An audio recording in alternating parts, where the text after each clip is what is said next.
Assalamualaikum warahmatullahi wabarakatuh. Salam sejahtera untuk kita semua. Selamat siang Bapak dan Ibu peserta pelatihan yang terhormat. Perkenalkan, nama saya Raras yang akan memandu acara pada siang hari ini. Selamat datang pada acara pelatihan konsultan manajemen Rumah Sakit Pendidikan dan Fakultas Kedokteran yang diselenggarakan oleh Pusat Kebijakan dan Manajemen Kesehatan PKMK FKKMK UGM. Pelatihan ini akan diisi dengan pemaparan materi oleh Profesor Dr. Laksono Trisnantoro, MSc PhD. Kepada Prof. Laksono, selamat siang, Prof.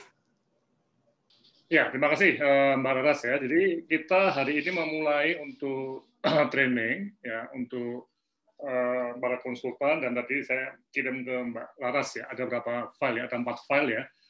Memang hari ini saya belum memasukkan ke web ya, karena masih melihat dulu siapa pesertanya ya. Dan nanti ada semacam, jadi desainnya nanti akan menggunakan blended learning ya, jadi campuran antara live dengan video dan sebagainya ya. Tapi itu sangat penting untuk melihat kelompok-kelompok yang akan istilahnya itu masuk ya, misalnya nanti kelompok aspek keuangan rumah sakit pendidikan, atau kelompok leadership, atau kelompok AHS ya. Nah, ini yang nanti kita akan coba diskusikan ya. Jadi desainnya secara besar itu belum jadi karena masih menunggu pertemuan hari ini untuk mendapat informasi dari para peserta. Yang jelas ada 2 kelompok peserta ya. Yang pertama adalah peserta yang berasal dari para mantan direktur atau direksi rumah sakit pendidikan dan juga dekan di FK ya. Nah, memang dalam kelompok ini adalah para senior ya, yang punya pengalaman luar biasa di dalam manajemen rumah sakit pendidikan ataupun dalam manajemen perguruan tinggi kedokteran ya. Kemudian kelompok kedua itu ada sekelompok konsultan muda-muda ya, yang kita juga akan membuka supaya mungkin mereka ada yang tertarik untuk masuk ke topik ke manajemen rumah sakit pendidikan dan FK ini. Karena kita perlu untuk mensupport para senior itu dengan tenaga-tenaga konsultan yang sifatnya itu muda-muda ya. Nanti kita akan lihat bagaimana cara bekerjanya. Setelah kita tahu ada kelompok-kelompok tadi.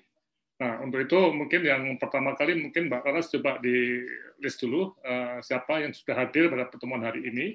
Kita coba yang kelompok pertama tadi mungkin bisa dikenalkan ya. Silakan.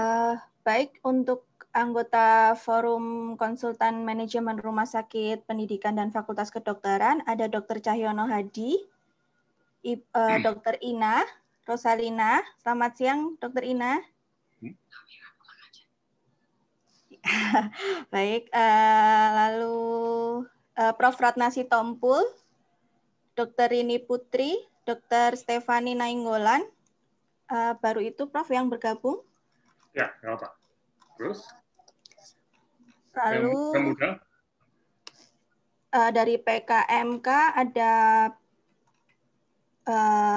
Mas Gede Yulian, lalu Monica Abigail, Mbak Nika Franz, Monita Destiwi, dan Mbak Tri Muhartini. Okay. Oh, ini untuk Dr. Darwito juga sudah bergabung, Prof. Ya, oke.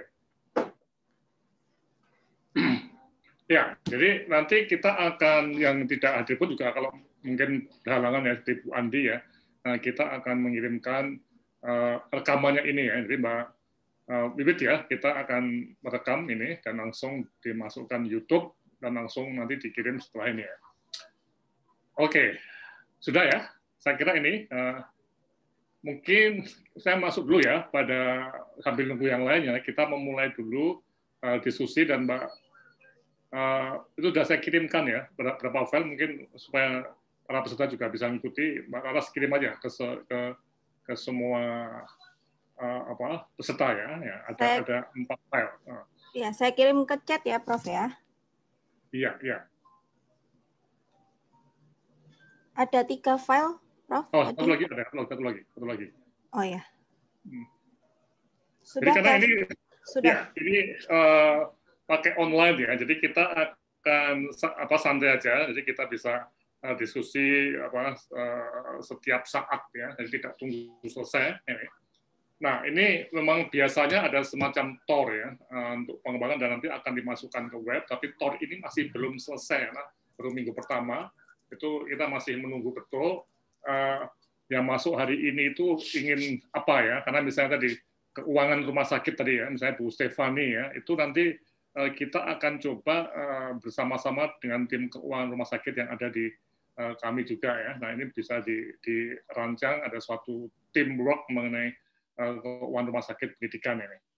Nah, kemudian juga kalau nanti AHS juga demikian, jadi kita akan masuk pada topik-topik yang diminati atau dipilih untuk dikembangkan oleh setiap peserta. Oke.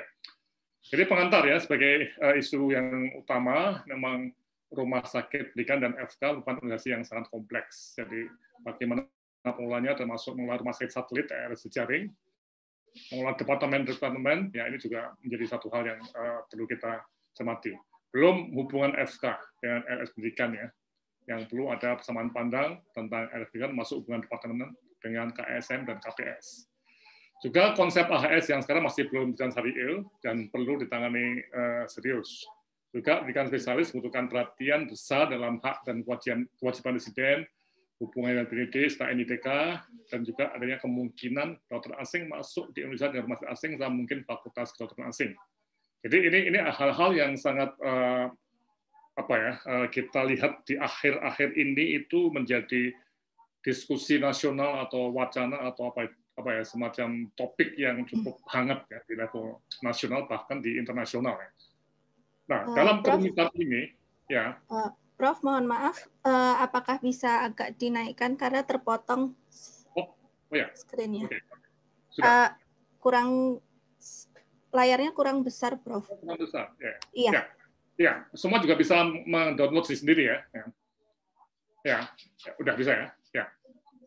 Nah ini. Ya, sampun. Jadi dalam kerumitan ini sampai sekarang belum ada tim atau lembaga konsultan manajemen yang fokus pada RS pendidikan, FK, dan hubungan keduanya. Di berbagai rumah sakit seperti di masih daerah, rumah sakit swasta, rumah sakit keagamaan, sudah banyak konsultan manajemen yang berusaha dan menjadi partner direksi untuk pengembangan. Oleh karena itu diperlukan pengembangan konsultan manajemen pendidikan yang kita harus betul-betul melihat dalam tadi konteks apa yang terjadi saat ini ya. Jadi ketika bicara mengenai pengembangan konsultan manajemen, kalau sekarang ini lagi memang sangat penting untuk menghitung unit cost biaya ya, pendidikan koas ataupun residen dan bagaimana hubungan keuangan antara kedua lembaga, antara FK yang menerima SPP dengan rumah sakit pendidikan ya. Ini tentunya perlu ada semacam konsultan yang khusus membahas mengenai keuangan rumah sakit pendidikan. Oke ya. Jadi ini satu hal yang perlu kita cermati, pengembangan ini itu secara umum mengembangkan konsultan manajemen rumah sakit pendidikan dan FK.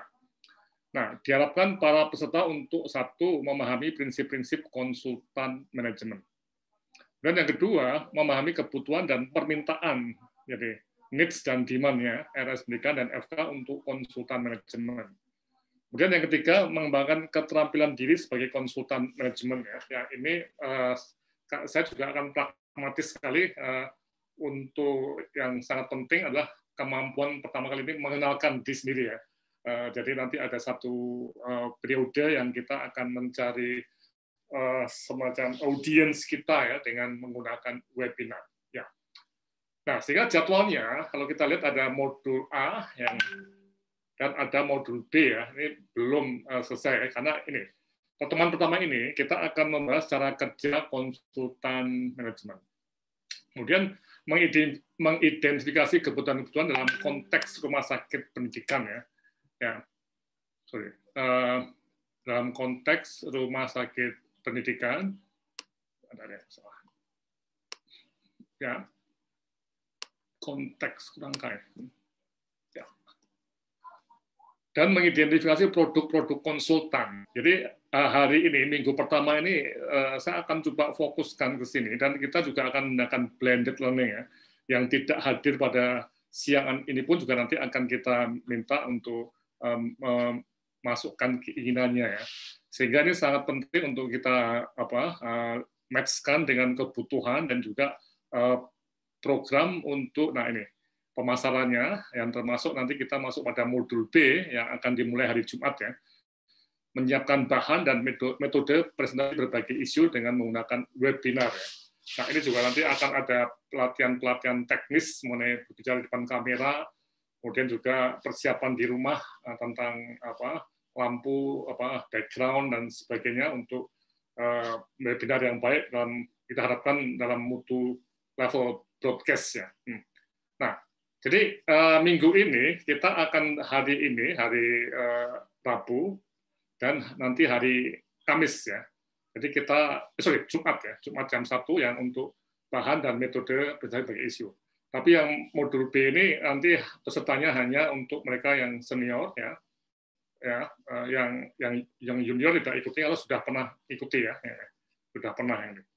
Nah, oke, tapi yang modul A ini pesertanya dua-duanya. Jadi nah dari pertemuan hari ini sudah di ujung tahun ya. Harapannya nanti kita bisa membuat semacam persiapan-persiapan sehingga Januari itu kita akan merilis ya, dan mungkin Desember pun juga sudah kita siapkan satu seri webinar dan juga mungkin diskusi dengan para pakar tadi mengenai topik-topik penting dalam manajemen rumah sakit pendidikan dan FK.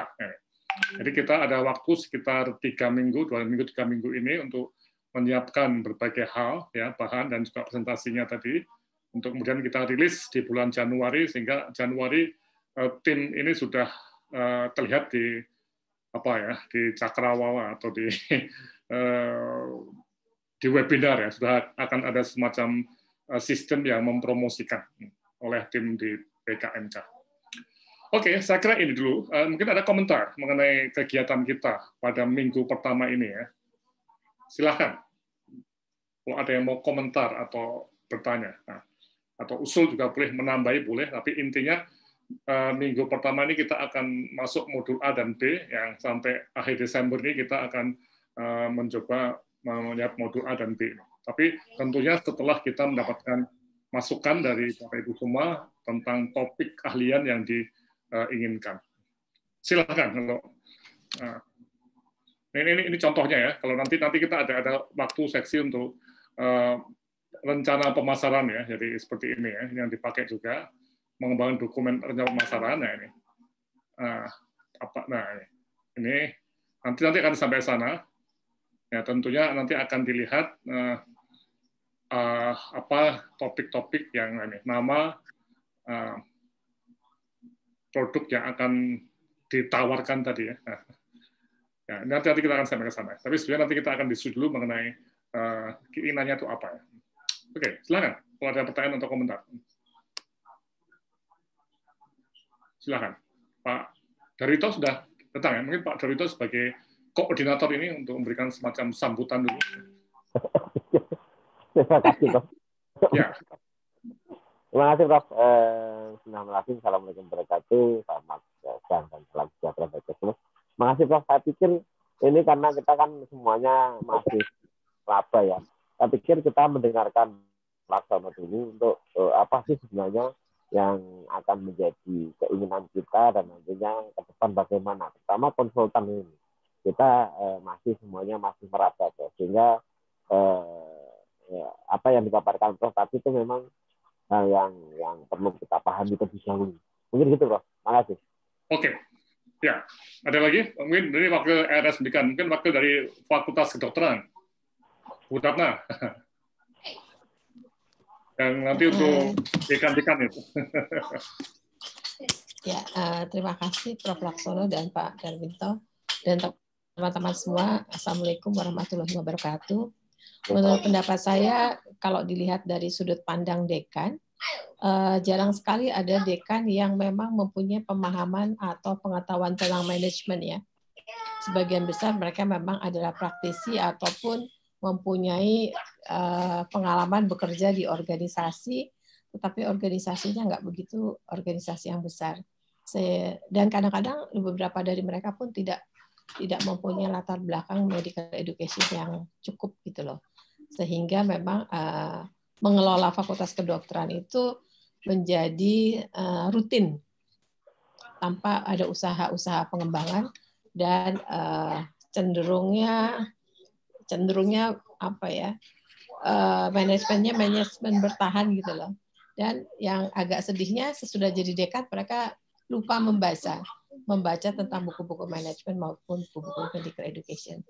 Sehingga saya rasa dengan adanya konsultan ini mungkin mereka mestinya memiliki dulu pengetahuan yang cukup ya sebelum berani-berani mendaftarkan diri jadi dekan gitu loh, agar mampu mengembangkan fakultas kedokteran dan bekerja sama dengan rumah sakit pendidikan dengan lebih baik. Itu, Prof. Terima kasih banyak, Prof. Ya, terima kasih Bu Ratna ya. Dan juga kalau kita lihat memang di dalam konteks pelatihan ya Bu Ratna ya, kalau sudah jadi dekan itu tidak ada ya semacam leadership training untuk para dekan atau wakil dekan tadi ya. Ada, mereka penting sekali. Juga kepala departemen juga. Ini. Yang mungkin Pak Cahyono Hadi ini dari Direktur Rumah Sakit Umum Wardi mungkin yang rumah sakit pendidikan utama yang milik dari UNS, milik Pemprov ini. Mungkin monggo Pak. Oke, terima kasih Mas Darwito, Prof. Coco yang terhormat. Prof, jadi begini Prof, kalau usul kita bagus ya, kita usul manajemen ini pertama adalah bagaimana menata kita membuat suatu acuan, bagaimana menata hubungan antara rumah sakit pendidikan dengan institusi pendidikan, Prof. Karena saya melihat banyak yang belum selesai, Prof, tentang itu, Prof. Banyak sekali kasus di tempat saya, Rumah Sakit Muwardi dan UNS masih ya kayak begitu. Mungkin di tempat lain juga seperti itu. Jadi harapan kita mungkin kita sebagai konsultan manajemen itu mempunyai acuan begini loh standar rumah sakit pendidikan dengan institusi pendidikan. Karena ributnya. Seperti yang Prof ngendikake tadi, sementara fakultas yang terima duit banyak, anaknya dididik di tempat kita itu hanya menerima mohon maaf kepretannya, kasarnya itu pun jadi sesuatu. Kemudian bagaimana hubungan kalau di UGM, kebetulan saya kan di Muwardi, cuman saya kebetulan jadi staf di Opjin ya Prof ya, saya jadi muridnya jadi anunya Bu Ova di Opjin, sehingga saya tahu jelas bagaimana hubungan di UGM, jelas lah bagaimana hubungan itu bisa kita mempunyai standar, karena kadang-kadang hubungan antara rumah sakit pendidikan dengan institusi itu tergantung personalnya tadi yang di ngedikake Pak Prof Sitompul tadi, Prof Ratna tadi betul bahwa dekan itu ya mohon maaf ya, mungkin setelah dekan dia jadi gugur tugas saja. Bahwa dia menjalankan sebagai dekan itu hanya gugur tugas saja, mekanisme defensif. Kemudian usul saya yang kedua, apakah kita nggak perlu kita melakukan luring, Prof? Mungkin kita perlu melakukan luring sehingga kita bisa menyamakan kira-kira kayak apa toh. Setelah kita ketemu luring baru kita lanjutkan dengan daring. Mungkin begitu Prof usulan saya. Terima kasih Prof. Mohon maaf kalau tidak berkenan. Ya, makasih Pak Celadi. Jadi ini memang satu hal yang menarik ya. Kita memang harus praktis Pak ya, praktis dan menyelesaikan masalah tadi Pak, detail tadi Pak. Ya ini nanti kita akan bahas betul Pak. Jadi kita bukan sebuah kelompok konsultan yang tidak detail. Nanti makanya tadi kita harus masuk ke misalnya tadi untuk keuangan tadi Pak Teno ya. Kita ada kelompok yang di hari ini kita akan coba eksplorasi ya. Ya oke, kayak Bu Stefani, saya akan mengembangkan konsultasi mengenai keuangan rumah sakit pendidikan dalam konteks hubungannya dengan FK. Ya. Nah ini, bagaimana menghitung unit cost tadi ya, yang benar dan sebagainya, yang adil lah, yang baik. Nah hal-hal inilah yang kita akan coba kejar dalam waktu ke depan ya. Nah kemudian untuk pertemuan luring atau daring saya sepakat Pak, tapi luringnya agak susah nih ya, situasi pandemik ya. Tapi mungkin bisa aja nanti kita di Solo tapi itu saja saya lagi takut nih Bu. Makanya sudah 1 minggu ini saya nggak ke kantor ya, karena banyak yang kena positif di kantor juga, dan di rumah pun juga istri saya juga mengelola pasien COVID juga, waduh kayak dikepung COVID Pak. Nanti kita cari deh waktu untuk ke sana ya. Oke, terima kasih Pak Cahyono ya. Oke, jadi Pak Cahyono masih aktif dan nanti kita akan masuk pada satu presentasi ya, pilihan ya mengenai ini Pak Cahyono apa yang dicari, apa yang disukai, misalnya kepemimpinan, misalnya, itu bisa juga. Nanti kita lihat ya. Oke, sudah ya. Kalau begitu kita mulai dulu. Nah, saya akan mulai dengan satu gambaran mengenai kompleksitas rumah sakit pendidikan dan FK yang cukup menarik dan hubungan keduanya. Nah, ini sudah ada PowerPoint yang saya sebarkan, jadi Anda bisa melihat. Nah, saya akan masuk ke PowerPoint yang ini. Yang sebelum kita masuk ke prinsip-prinsip konsultan manajemen yang profesional, kita melihat dulu ke mengapa rumit ya. Sebentar, saya share dulu.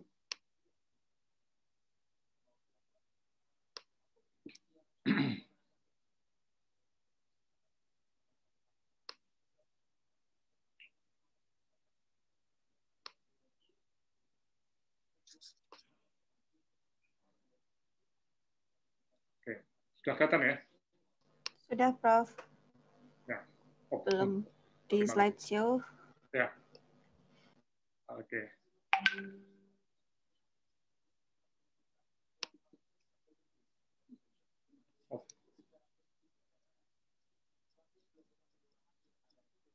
Ya, sebenarnya ini suatu paper yang terus berkembang ya, karena saya pribadi tertarik dengan isu ini sudah sejak tahun 2001 ya, ketika saya di Harvard, kemudian melihat bagaimana model teaching hospital di sana, yang di Harvard itu bukan seperti di Belanda ya. Harvard itu mirip dengan di Indonesia, di mana antara FK dengan rumah sakit pendidikan itu bukan satu kesatuan ya. Kalau di Belanda itu satu kesatuan. Nah, jadi isu ini yang menarik ya, dan juga saya ke Melbourne, ke beberapa tempat di Australia untuk melihat apa yang terjadi di sana ya. Nah, hal-hal ini yang membawa kita pada satu hal yang membuat saya pada satu hal yang menarik.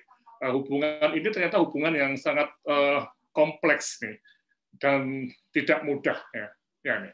Jadi saya katakan tadi, mengapa kok tidak ada konsultan manajemen rumah sakit pendidikan? Nah, itu karena konsultan-konsultan yang ada itu agak susah masuk ke sini ya. Dan di sini ada Mbak Putu ya, Mbak Putu yang terbiasa puluhan tahun menjadi konsultan manajemen rumah sakit daerah dan juga rumah sakit swasta ya.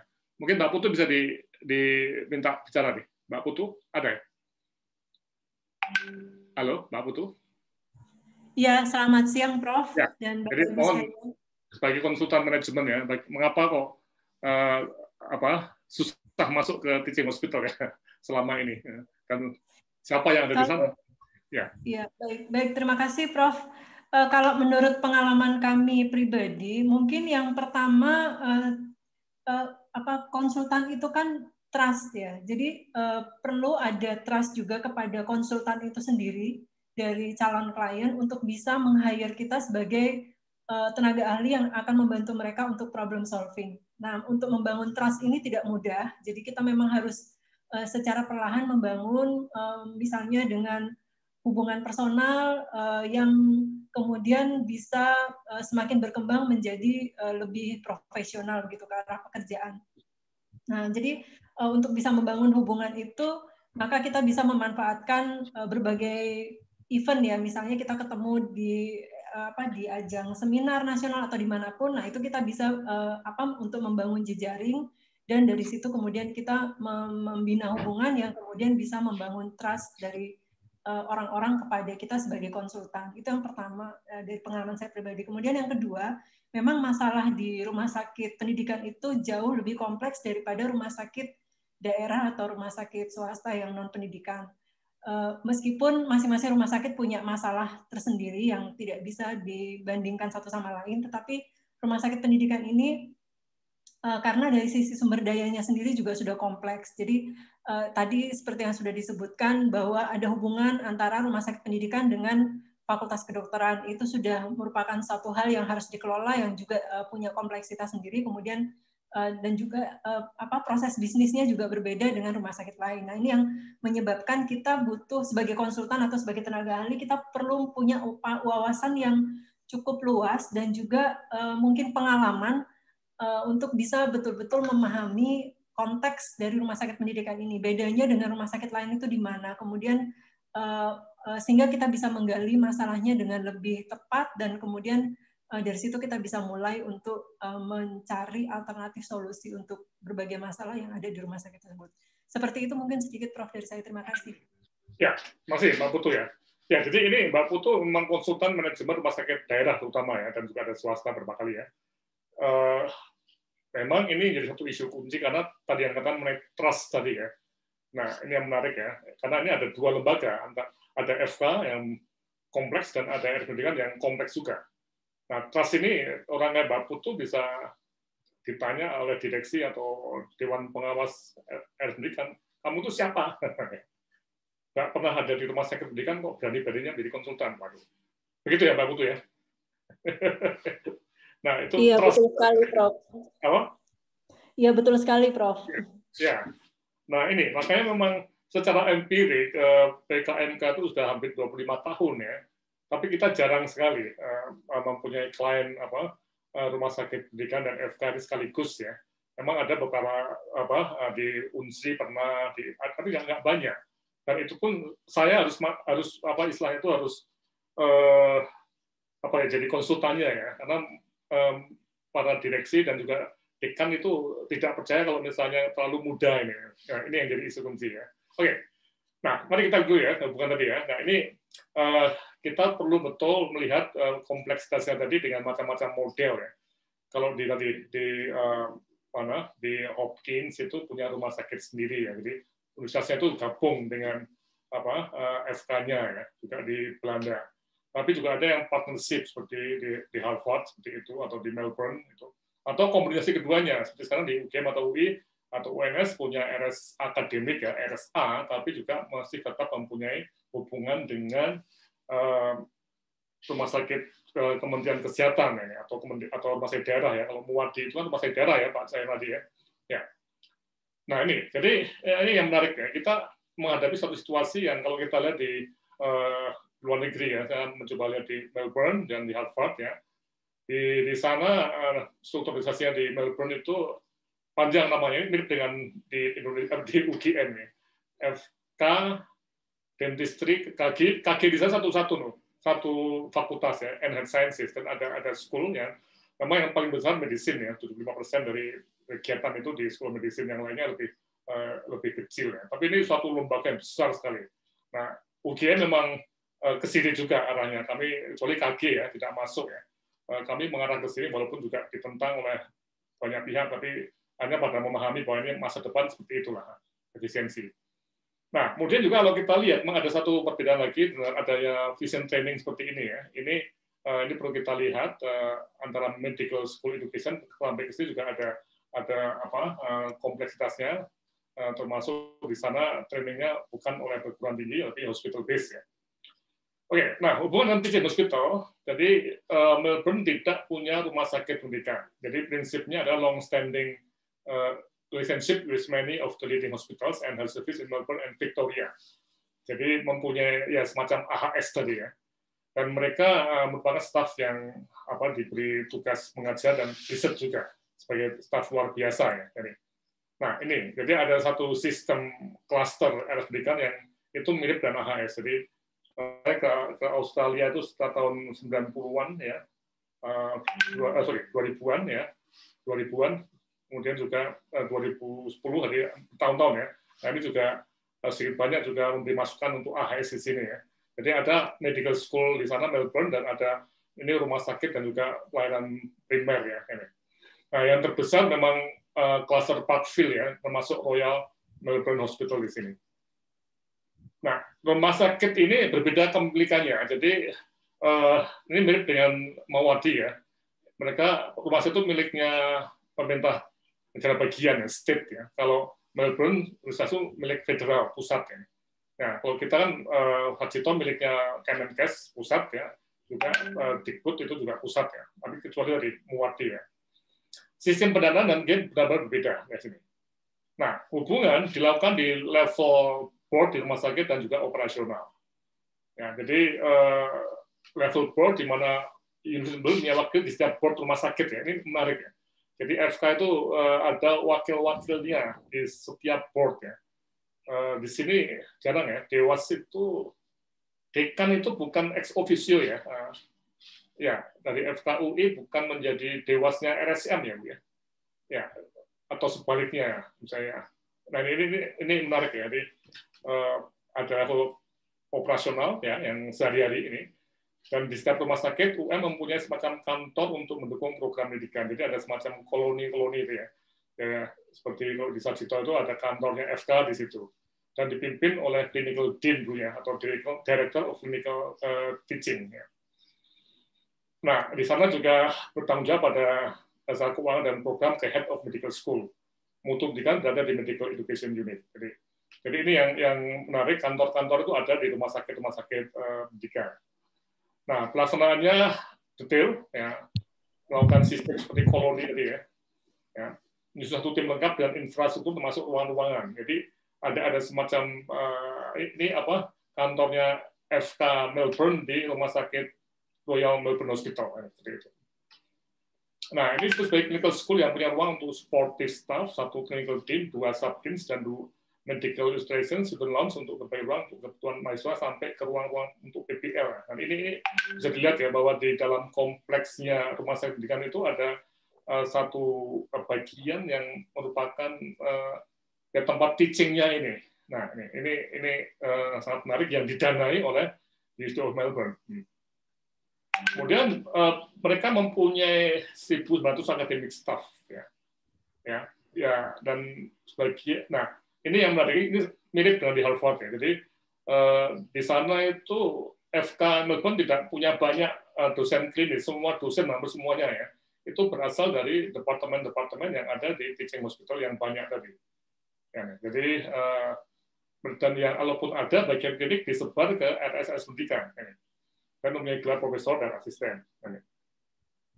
Jadi ada kelompok full-time dan pendidikan, kemudian dosen yang tidak dibayar, tapi menjalani tugas sebagai pendidik. Jadi motivasi mereka untuk mengajar untuk kemantapan profesi, akses ke UM, ke library, dan mengembangkan karir akademis sebagai profesor. Dan mereka tidak dibayar, ini yang menarik. Kalau yang di ini double appointment. Ya.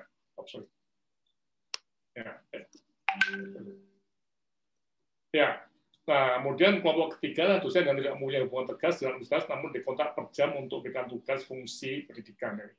Nah, ini yang menarik. Jadi ini kalau kita mungkin doktiknis ya. Nah, pendidikan residensi dilakukan college ini oleh perhimpunan profesi yang berbeda dengan kita ya. Oke, yang kedua ke Harvard Medical School. Nah, di sana strukturnya seperti ini ya. Jadi ini adalah rumah sakit yang berafiliasi ke Harvard. Jadi banyak ya, kayak AHS Harvard ya. Ini departemen klinik yang ada di Harvard. Jadi, misalnya anestesi itu ada tempat pendidikannya koas atau residen itu ada di Diakonis Hospital atau Brigham Women Hospital di sini. Kemudian ada Children Hospital, ya. Kemudian ada MGH. Ini Massachusetts General Hospital. Tahunya saya lupa namanya apa. Nah, jadi seperti ini ya. Nah.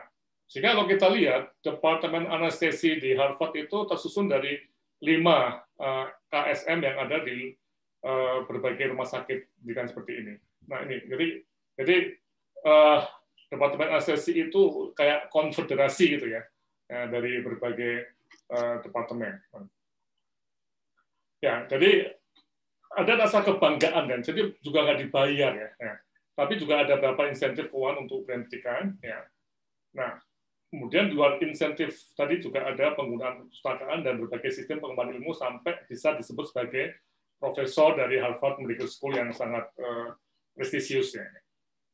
Nah jadi ini karir yang profesorship ini memang cukup menarik dan cukup ketat ya dengan sistem yang sangat keras ya. Oke, nah dari ini kita akan masuk ke isu-isu strategis dan pemaparan untuk FK swasta juga di Indonesia ya. Nah, berbagai isu yang mempengaruhi mutu pendidikan antara lain bentuk jaringan, hubungan partnership, dosen, itu sampai ke pembiayaan. Nah, ini yang nanti akan menjadi semacam istilahnya itu keahlian yang diharapkan tadi saya katakan dipilih oleh para peserta ini ya. Tertarik di mana? Apakah masuk ke aspek jaringan, isu pertama, atau partnership di level board dan operasional ini. Atau ini berarti kalau di Indonesia AHS ya.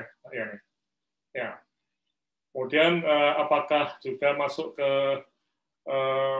struktur bagian klinik, misalnya bagaimana kita mencoba melihat, nah ini yang seperti saya juga mengusulkan oleh teman-teman klinis di FK, dan tapi ini pertama kali ribut ya, bagian kesehatan anak saya ngomong ini kita 15 tahun yang lalu, Pak. Itu harus terpisah ya antara KSM anak Sarjito dengan kepala departemen anak di FK itu sebaiknya 2 orang karena berat sekali bebannya. Ya, pada waktu saya mengusulkan ini saya dimarahi banyak senior juga ya. Mungkin Bu Ratna di UI belum ya, atau masih ada itu ya. Tapi kalau ini dijabat 1 orang itu berat sekali karena kepala bagian atau kepala departemen IKA ini dia harus mengelola banyak SMF di sini dan mereka harus dengan undang-undang kedokteran harus dilatih untuk menjadi dosen dokteknis yang bisa menjadi profesor ya. Sehingga mungkin bisa ada profesor anak di Klaten ya dari UGM ya yang dia pegawai rumah sakit Suraji di Klaten. Nah, ada profesor anak di rumah sakit daerah Banyumas ya. Nah, seperti itu. Ya tentunya juga ada di Sarjito. Ini apakah ada yang mau di sini ya? Artinya menjadi konsultan dalam hubungan sampai ke profesorship yang terkait dengan klinis ini. Ya. Oke. Kemudian juga isu pembiayaan. Nah, ini juga tadi yang sangat penting ya, bagaimana pembiayaan itu bisa diterima oleh FK dan rumah sakit pendidikan. Nah, ini perlu kita cermati juga isunya. Oke, ya. Kemudian juga ini untuk FK swasta ya, itu juga menarik ya. Kalau kita lihat FK swasta itu antara dekan dengan rumah sakit pendidikan itu juga kadang-kadang mereka beda sekali ya kulturnya. Ada yang satu dari rumah sakit militer, yang satu swasta yang bukan militer misalnya, atau dekan FK swasta itu punya jaringan rumah sakit pendidikan yang banyak sekali ya. Nah ini bagaimana mengembangkan mutu pendidikannya. Nah ini juga harus ada konsultan mutu pendidikan di level klinis untuk koas dan juga untuk residen misalnya.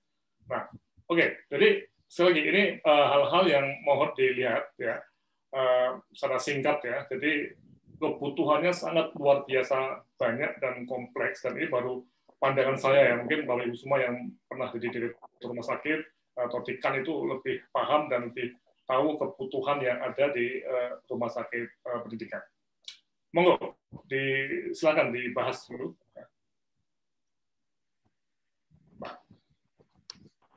Mungkin Prof, yang menarik itu tentang ini karena tadi sudah dari Dr. Cahyono itu membahas dia adalah milik Pemda yang itu negeri, tapi ini ada yang dari swasta. Itu nanti mungkin Pak Mas Yudi mungkin dari Rumah Sakit Sultan Agung yang itu mempunyai fakultas kedokteran yang besar juga. Mungkin pengalamannya bagaimana? Mungkin nanti bisa di-sharing oleh teman-teman. Mungkin Pak Mas Yudi. Oke ya, makasih Pak Darwito ya. J. Selamat sore, assalamualaikum Bapak Ibu. Selamat ya. Oke. Ya senang Prof bisa ketemu Prof Jojo J. Jadi alhamdulillah kami ini alhamdulillah sudah beberapa tahun ya, lebih dari 15 tahun itu mencoba memang mencari bentuk juga bagaimana hubungan antara rumah sakit pendidikan dengan fakultas kedokteran. Dan kami diuntungkan Prof, karena apa? Karena kebetulan kami ini satu yayasan, itu enaknya. Jadi kami di Rumah Sakit Islam Sultan Agung dengan Fakultas Kedokteran Unisula ini satu yayasan. Jadi selama ini kan kami kan mendengar ya. Jadi kalau di rumah sakit pendidikan yang pemerintah dengan Fakultas Kedokteran Bank Pemerintah ini kan ya selalu ada adalah sedikit-sedikit gesekan dan sebagainya. Karena tempat kami ini satu yayasan, jadi yayasan kami itu enak dok. Karena menganggap ini kalau soal keuangan itu kantong kiri kantong kanan. Jadi meskipun semuanya ada pertanggungjawaban masing-masing, tapi kita bicara soal katakanlah untuk pembiayaan ini karena nanti kan muaranya kan satu ke yayasan, jadi akan lebih nyaman. Juga terkait dengan SDM. SDM ini juga alhamdulillah, jadi di tempat kami ini semua dokter spesialis yang ada di FK, ya, yang di FK itu otomatis menjadi dokter di Rumah Sakit Islam Sultan Agung. Demikian juga semua dokter di Rumah Sakit Islam Sultan Agung itu menjadi staf pengajar, paling tidak pembimbing koas di Rumah Sakit Islam Sultan Agung. Demikian juga terkait dengan masalah pembiayaan juga begitu, Prof. Jadi ada kesepahaman bahwa semua pembiayaan yang terkait dengan pendidikan, termasuk peralatan kalau itu digunakan hanya untuk pendidikan, itu tentunya disupport oleh FK. Jadi ini yang kami kembangkan di Rumah Sakit Islam Sultan Agung dengan Fakultas Kedokteran Unisula yang alhamdulillah sampai sekarang ya ada hubungan yang begitu harmonis dan tidak pernah ada permasalahan di antara fakultas dan juga Rumah Sakit Islam Sultan Agung sebagai rumah sakit pendidikan utama. Demikian, Prof. Sedikit saja sharing. Terima kasih. Ya, jadi satu keluarga besar ya, jadi ada semacam sepupuan. Iya, karena satu yayasan, Prof. Yayasan yang sama. Iya. Iya betul. Nah ini yang menarik ya, mungkin lebih mudah, tapi tetap kembali lagi pada walaupun sepupuan itu kalau nggak hati-hati itu juga bisa konflik loh ya. Nah ini yang kita memang harus belajar dari sistem yang ada di luar negeri tadi ya, di Melbourne atau di Harvard ya, atau dimanapun juga. Nah dua lembaga yang terpisah ini yang harus jadi satu dalam konteks penanganan pendidikan. Nah tentunya ada masalah di mengelola rumah sakit pendidikannya sendiri itu tantangan juga besar, masalah di dekanat juga besar juga. Itu juga harus diatasi, tapi juga hubungan keduanya. Jadi ini ada tiga topik yang kita harus lihat sebagai bagian yang tadi kita sebut kompleks tadi. Dan Mbak Putu sebagai konsultan manajemen rumah sakit daerah itu ya untuk mendapatkan trust tadi, Pak. Itu yang belum banyak ya. Oke, terima kasih Pak Masudi. Ya, silakan ada komentar lain tentang sedikit, Prof. Halo, Prof. Sedikit, Prof. Tambahan, Prof. Ya. Jadi waktu kami mendapatkan halo, bisa tambah sedikit, Prof? Ya, silakan. Ya, monggo. Jadi waktu kami mendapatkan informasi dari Prof Jojo waktu itu kan jadi rumah sakit itu kan bisa juga memang di bawah universitas pada waktu itu ya. Waktu itu sebagai satu alternatif. Waktu itu kami mencoba menyusun konsep itu. Tapi ternyata memang bukan hal yang mudah karena apa? Karena hospital itu begitu besarnya dan kompleksnya. Sementara fakulti atau medical faculty juga begitu besar dan kompleksnya. Jadi tidak akan mungkin kalau kemudian waktu itu memang rumah sakit itu di bawah university atau di bawah medical faculty.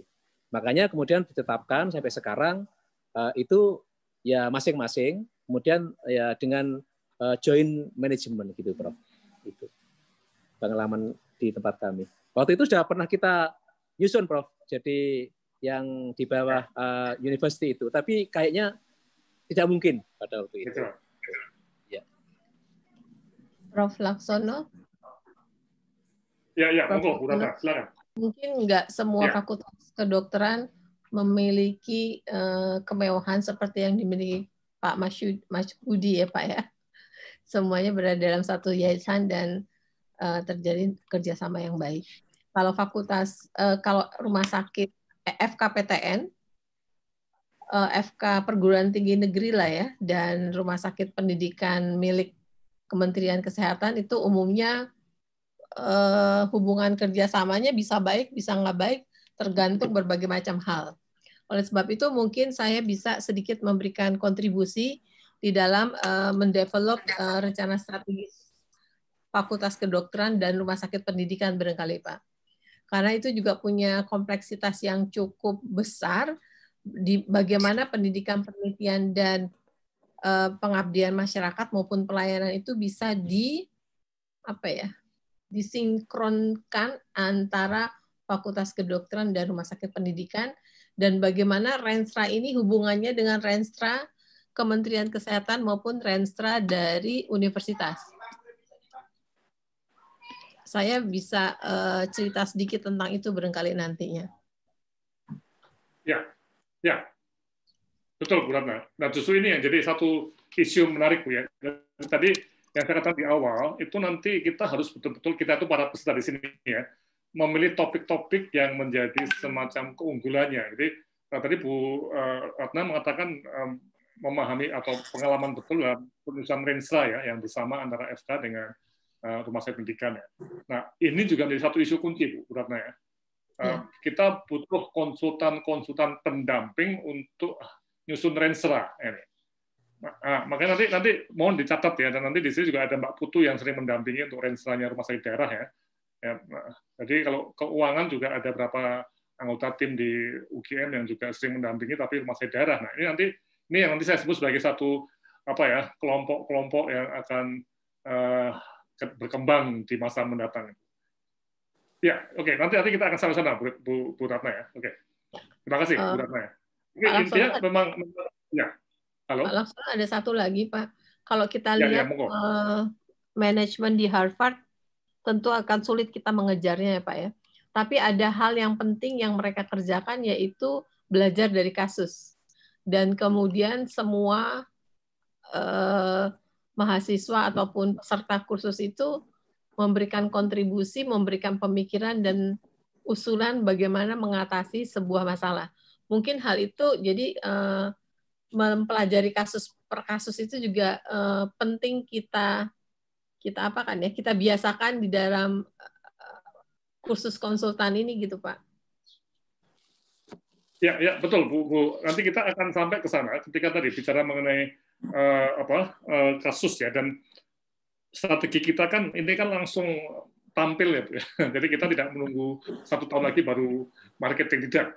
Jadi mungkin nanti dalam konteks webinarnya itu Bu Ratna ya, itu sudah mulai kasus-kasus Bu Ratna ya, untuk menarik perhatian ya. Misalnya dalam tadi dokumen Renstra tadi ya, atau keuangan yang sekarang lagi betul-betul in itu unit cost tadi ya. Bu Stefani ada nggak? Bu Stefani? Bu Stef ada? Bu Foni ada? Ya. Halo, Bu Foni ada nggak? Hadir, Prof. Bisa didengar? Ya, bisa. Ya. Bu Foni, ya, itu kan jadi satu isu kunci ya, bagaimana unit cost tadi ya, yang Pak Cahyo juga katakan jadi penting tadi. Nah, ini kasus nih pasti ya, betul nggak Bu Foni? Gimana Bu Foni? Bisa di Sarjito itu, waktu saya masih di Sarjito, sudah pernah menghitung unit cost dan Renstra untuk bersama. Jadi dalam AHS-nya. Tetapi ini belum terrealisasi, kebetulan saya sudah dipindah.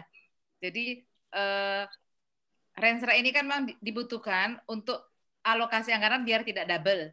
Jadi FK sudah mengalokasikan anggaran, rumah sakit juga. Tetapi sharing anggarannya, termasuk kebutuhan peserta didik untuk AMHP, BMHP, dan lain-lainnya. Masalah ruangan dan fasilitas yang lain yang dibutuhkan peserta didik juga itu disiapkan, yang awalnya tidak pernah terpikirkan oleh rumah sakit, jadi seadanya saja. Tetapi dengan berkembangnya ke arah AHS, rumah sakit pada waktu itu sudah mulai memikirkan ruangannya, fasilitas-fasilitas yang dibutuhkan oleh peserta didik dan juga tentunya senior-senior yang bekerja di rumah sakit. Sehingga pada waktu membuat gedung rawat jalan yang baru, itu sudah membangun untuk ruangan-ruangan untuk dosen-dosen yang dari FK tetapi sebagai klinisi yang ada di rumah sakit. Yang memang Renstra ini kita harapkan bisa sharing apa-apa saja yang dibutuhkan. Jadi kalau nggak duduk bersama, nggak akan terjadi, Prof.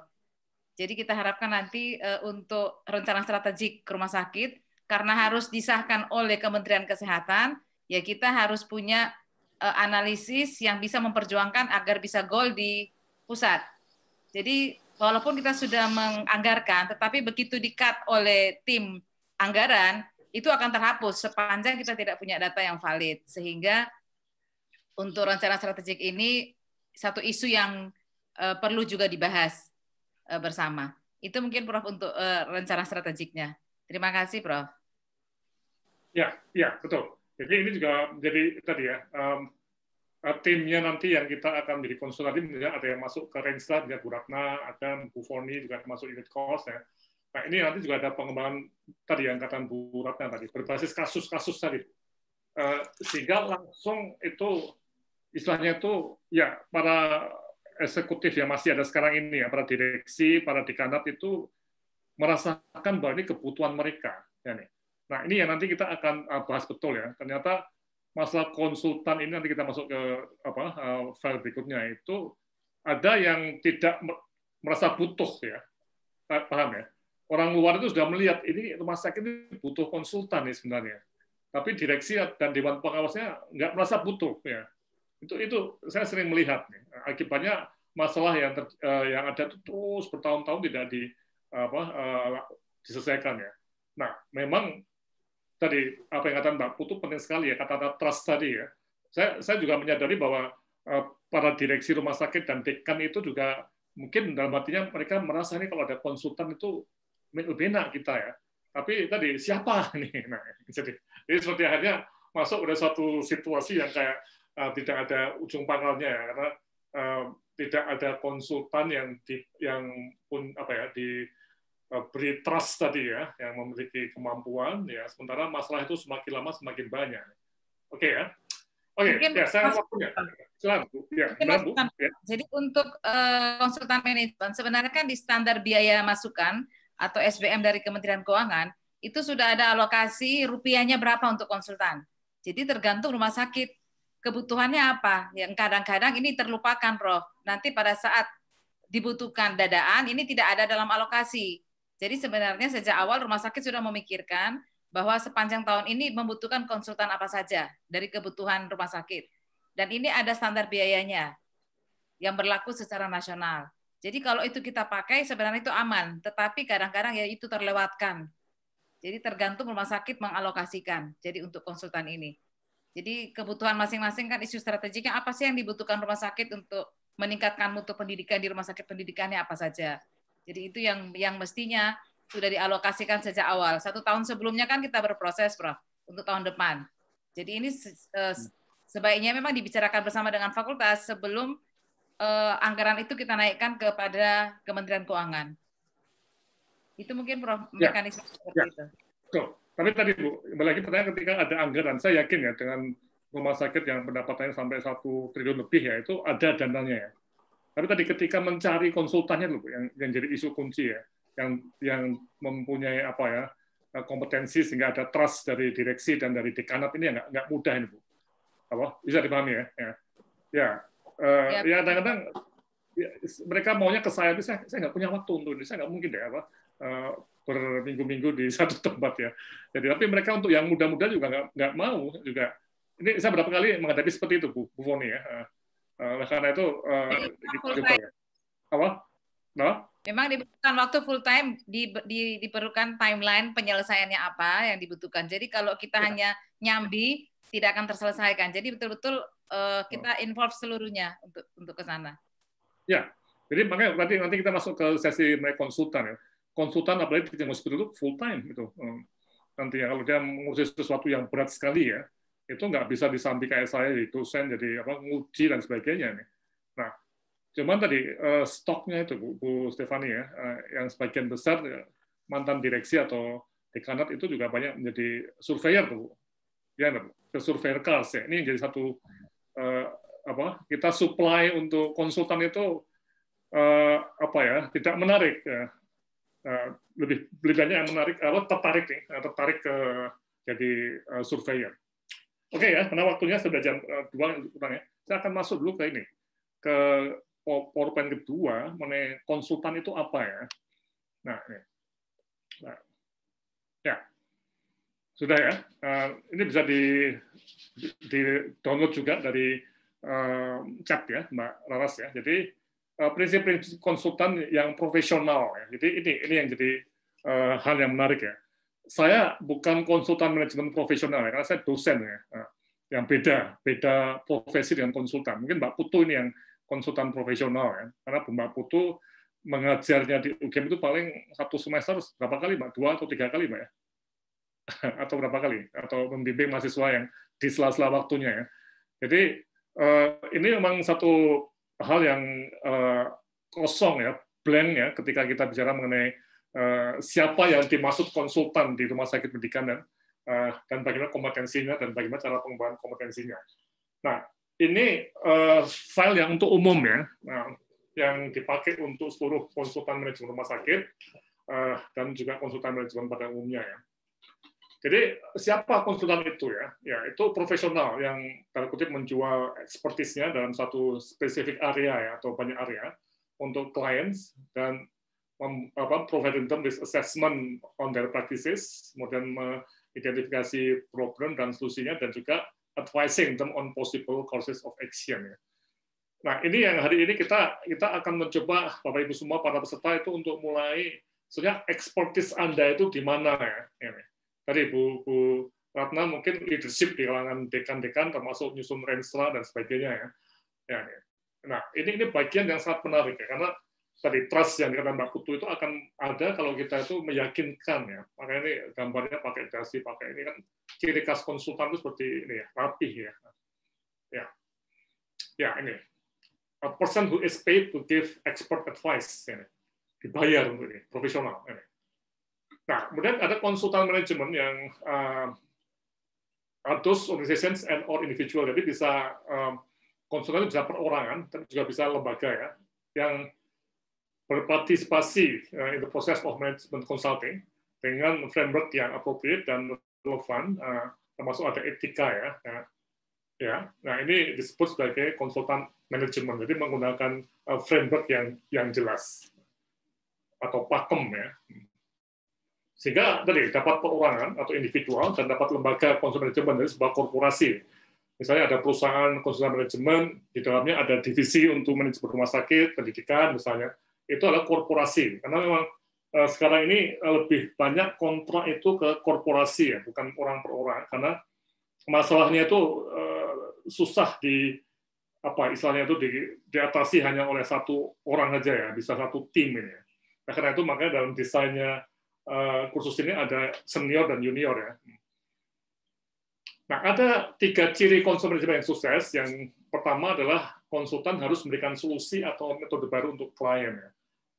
Nah, ini ada inovasi ya. Jadi kalau tidak ada yang baru ya ngapain meng-hire konsultan tadi ya. Orang dalam bisa jadi. Ya, sesuatu yang baru ya.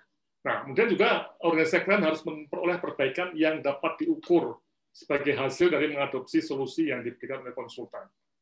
Jadi kita nggak bisa cuma omong doang toh ya, atau bikin sesuatu, kita harus terukur ya. Makanya ini beda dengan surveyor ya. Surveyor hanya mengukur persiapannya, tapi tidak mengukur kinerjanya ya. Atau perbaikan setelah agitasi. Ini beda sekali ini. Nah karena itu saya bicara pada teman-teman di KALS ya. KALS itu harus dilengkapi dengan konsultan manajemen untuk problem-problem yang ditemukan saat pengukuran itu tidak boleh didiamkan, tapi harus diatasi. Dan pada waktu mengatasi tadi itu mungkin butuh konsultan, sehingga ketika 3 atau 4 atau 5 tahun lagi diukur lagi itu bukan lagi masalah yang sama terus yang ditemukan. Nah, kemudian juga, ini ada semacam jangan sampai dependen mereka ke kita. Jadi klien harus dapat melakukan pengembangan berkesinambungan di masa mendatang. Jadi secara mandiri kita mungkin 5 tahun bersama satu rumah sakit, setelah itu kita tinggal ya, tapi mereka bisa mengembangkan secara berkesinambungan. Oke, nah inilah dengan kata lain konsultan manajemen tidak hanya ahli pada bidangnya, namun juga berfungsi sebagai agen berubah yang efektif ya, dan turut bertanggung jawab hasil akhirnya pada proyek konsultasi. Makanya ini menjadi satu hal yang sangat menarik ya. Saya sebagai konsultan itu juga nggak mau tanda kutip ya, diasosiasikan dengan rumah sakit yang jelek ya. Terus aja para konsultan itu juga ada milih-milih ya. Saya berapa kali diundang rumah sakit, ini rumah sakit itu masalahnya berat sekali nih. Saya bilang pada dia itu, Pak, ini saya nggak bisa ngatasi ini, Bapak harus ngatasi perpecahannya. Ada perpecahan di dalamnya itu. Ini bukan keahlian saya, karena kalau perpecahan tidak diatasi dulu, itu susah untuk. Saya sering membantu Renstra ya.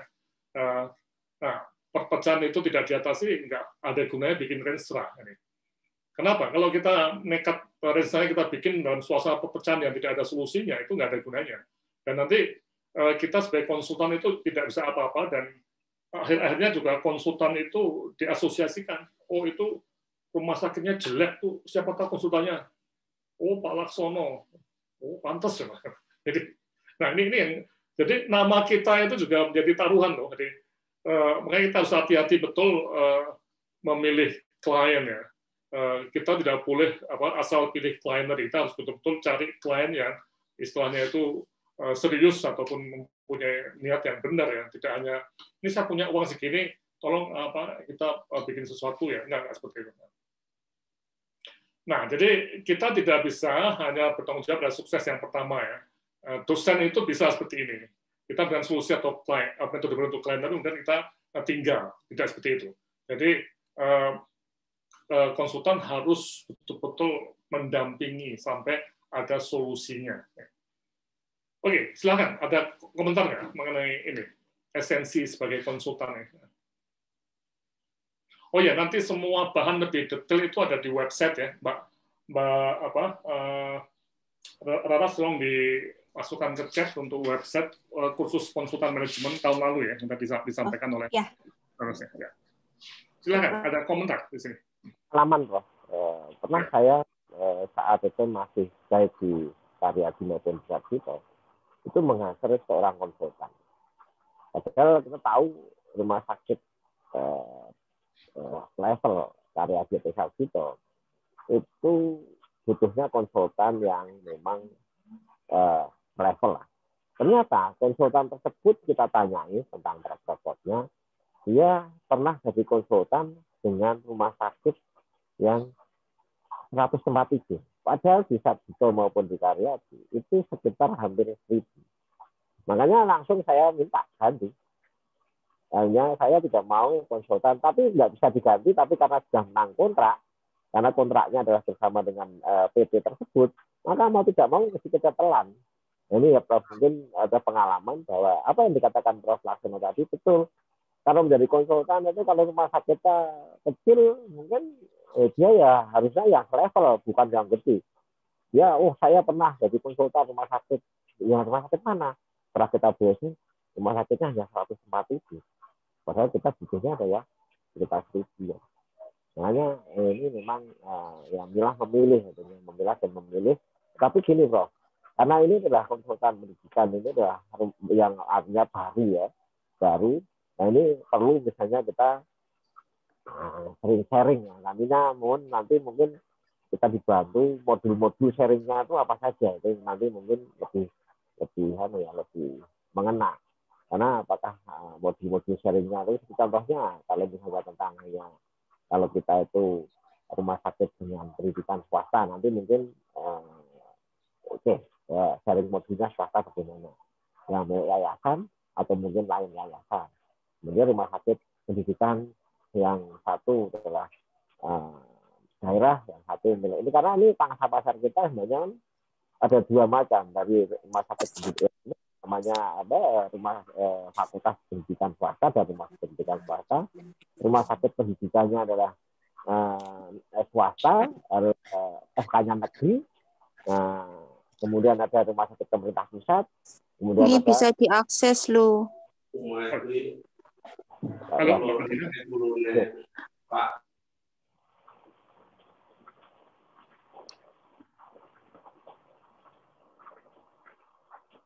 Ya, gitu Bro. Ya, terima kasih Pak Darwito. Nah, ini betul Pak. Jadi tadi ini masalah trust tadi Pak ya. Pak Darwito kan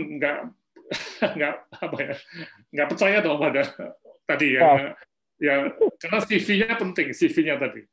Nah, tapi ini kan menjadi satu isu menarik ketika para mantan direktur ini itu berubah profesi di konsultan ya Pak. Nah, ini yang berbeda kan, karena misalnya tidak lagi di eksekutif, tapi menjadi semacam konsultan para eksekutif, ya, yang lebih muda. Dan itu banyak sekali kasus yang seperti ini ya, para mantan itu menjadi konsultan itu banyak.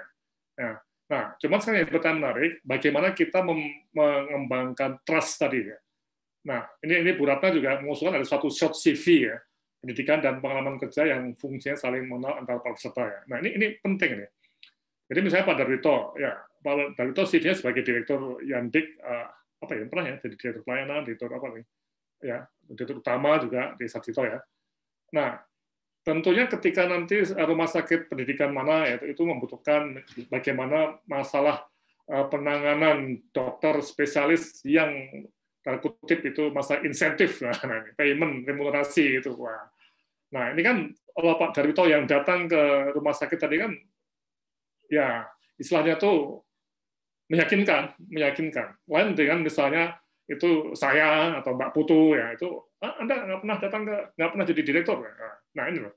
Tapi tadi yang dikatakan Pak Darwito penting sekali. Jadi semua konsultan itu harus siap dan tidak boleh marah kalau di PHK atau ditendang sama kliennya.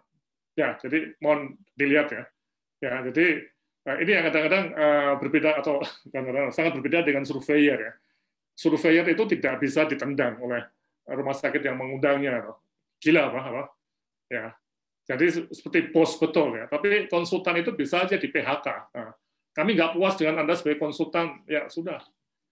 Ya, saya pernah mengalami di NTT ya, yaitu ada satu orang kepala dinas yang sangat powerful di sana ya. Kami ada kerjasama dengan Australia dan saya konsultannya Australia untuk NTT tadi. Jadi uangnya uang Australia NTT. Nah, orang ini kepala dinas ini itu terkenal killer Pak. Jadi konsultan itu dalam hitungan bulan itu bisa ditendang. Padahal proyeknya bertahun-tahun.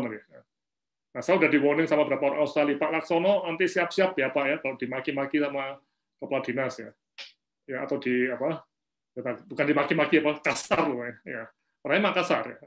Ya, saya siapa? Saya nggak masalah ya. Nah, saya udah jadi profesor Pak ya. Ya memang betul, orangnya keras ya. Dan orang-orang bertaruhan. Paling Pak Laksono cuma bertahan 6 bulan.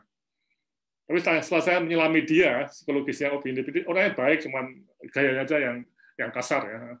Tahu nggak dari orang prediksi cuma 6 bulan, itu jadi 6 tahun menjadi pendamping. 6 tahun. Ya. Jadi sampai orang bingung, sampai sekarang pun masih hubungannya baik. Kok Anda nggak, Pak Laksono nggak ditendang ya? Ya, saya berusaha untuk menjalin hubungan baik dengan dia. Saya tahu orangnya baik, orangnya itu pikirannya baik, punya inovasi, tapi cara ngomongnya itu kasar. Ya. Nah, jadi kita siap nggak untuk seperti itu? Nah, ini yang jadi isu menarik ya. Teman saya yang profesor dia bilang bela-belaan, wah kalau saya nggak mau Pak, saya nggak mau jadi konsultan, cuma dimaki-maki atau direndahkan seperti itu ya. Ya ini masalah pilihan hidup lah. Ya, itu Pak ini menarik untuk kita lihat ya. Oke. Ada komentar lain? Jadi ini konsultan itu harus berikan solusi ya. Kalau kita nggak berikan solusi itu bisa di PHK betul atau di persona non grata kan, tidak perform. Misalnya tadi konsultan ingin klien ingin supaya rumah sakit pendidikan itu mempunyai semacam sistem remunerasi yang baik sehingga para dokter semangat dan dengan dokter yang semangat itu bisa mendatangkan revenue lebih banyak lagi, misalnya seperti itu. Kan ada indikator loh dari bagaimana pendapatan dokter itu merata nggak? Dokter yang dulunya itu arsa-arsan atau ogah-ogahan itu bisa lebih giat, dan itu semua bisa dilihat dalam konteks laporan keuangan. Nah, itulah kerjaan konsultan tadi. Harus ada result tadi, hasil tadi. Oke, monggo. Ada komentar lain? Silakan. Jangan kecil hati loh. Enggak. Tapi artinya gini, ini saya ingin tekanan betul karena beda sekali dengan surveyor. Saya yakin Bu Foni jadi surveyor ya Bu Foni ya? Ya Prof. Itu kan survei kan di subio-subio ya Pak, bahasa Jawanya itu apa ya? Dihormati betul apa ya? Di subio-subio di apa kalau namanya? Bahasa biasa aja sih Prof. Apa? Kan kalau sekarang kan sudah tidak diharapkan seperti itu. Jadi sudah harus sama pemahaman. Jadi ya biasa aja penerimaannya. Kalau dulu memang iya. Ya, tapi kan juga tidak jarang sekali di PHK atau oleh klien. Yang di PHK itu dari pimpinannya karena kinerjanya atau ada laporan dan sebagainya. Betul. Ya. Ya, monggo. Silakan. Ada lagi? Kalau enggak, kita masuk dulu ya ke kompetensi ya. Kembali ke PowerPoint saya. Yang kedua. Nah, jadi ketika kita masuk ke konsultan sebagai profesional, itu memang ada IKESINDO ya. IKESINDO yang asosiasi konsultan Indonesia ya. Itu kita harus ikut di sana. Pak Pri yang jadi ketua ya. Pak Pri. Nah, di situ kita akan secara resmi kita tuh diuji ya. Oke, tapi nggak sulit kok ujiannya. Nah, tapi yang paling penting kita bicara profesionalisme dan kompetensi ini ada berbagai apa ya, semacam model ya. Nah, ini saya mencoba menggunakan yang dipakai di Amerika ya, di mana memang kompetensi itu keadaan yang dianggap mampu secara fisik dan intelektual untuk mencapai hasil tertentu atau misalkan tugas tertentu. Nah, sehingga di dalam IMC USA ya, itu ada Consulting Competency Framework. Ya. Nah, ini kerangka umum ya, yang kita akan lihat dari market knowledge and capability, kemudian consulting competencies, kemudian keterampilan consulting dan perilaku kita ya tadi ini yang tadi saya katakan tadi ya.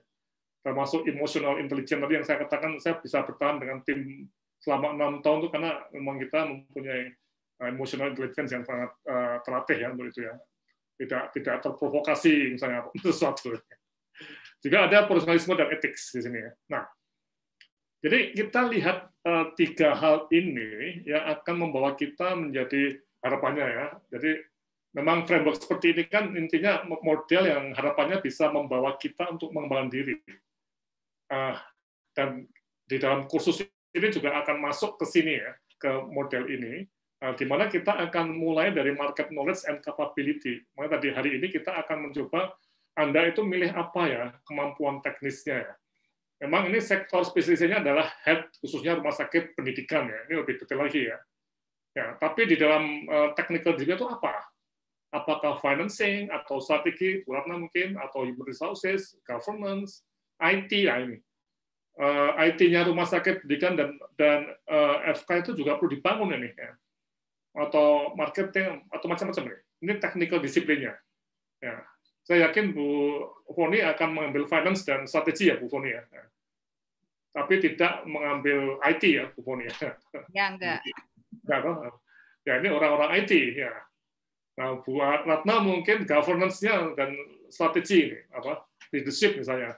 Ya, jadi ini technical disiplin kita. Jadi kita menguasai betul mengenai finance rumah sakit pendidikan tadi. Itu saya yakin Bu Foni sudah sampai apa skrup-skrupnya yang kecil ya Bu. Itu paham ya Bu Foni ya. Nah ini. Oke, nah ini nanti yang akan kita pilih hari ini ya. Kita akan nanti ada waktu setelah 15 menit untuk coba membaca yang marketing tadi dan nanti mengirimkan kembali ke kami ya.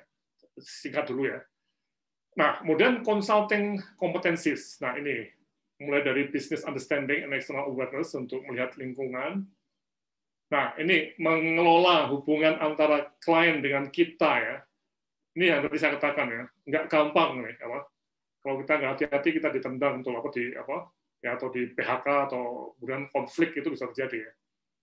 Kemudian ada consulting process engagement yang perlu kita mulai dari develop, deliver, dan disengage ya. Artinya seperti ini ya, seperti Bu Foni katakan ya, kita tahu di rumah sakit pendidikan itu ada dana untuk konsultan, ya, tapi jarang dipakai. Nah, ini kita bisa bisik pada tahun depan mau nggak menggunakan ya. Ini agak ada semacam kolusi dikit ya, tapi artinya begini ya, kita akan melihat bahwa mereka perlu dibantu. Pengalaman saya ya dengan Kemenkes ataupun dengan perguruan tinggi ataupun dengan swasta, untuk develop project itu bisa setahun sebelumnya. Bahkan untuk project asing itu ada project development activity ya, yang baru bikin desain projectnya itu bisa setahun sendiri. Bisa dipahami ya. Jadi kita tidak ujuk-ujuk dapat proyek itu enggak. Nah, makanya ini tahun ini sudah Desember ya, makanya saya tidak terlalu ambisius 2021 harus punya kontrak nih, tapi 2021 itu mungkin lebih promoting kita ya. Mungkin nanti di Juni itu ada perubahan anggaran, barangkali kita bisa masuk ya. Ya, nah ini, jadi engagement-nya itu nggak gampang ya.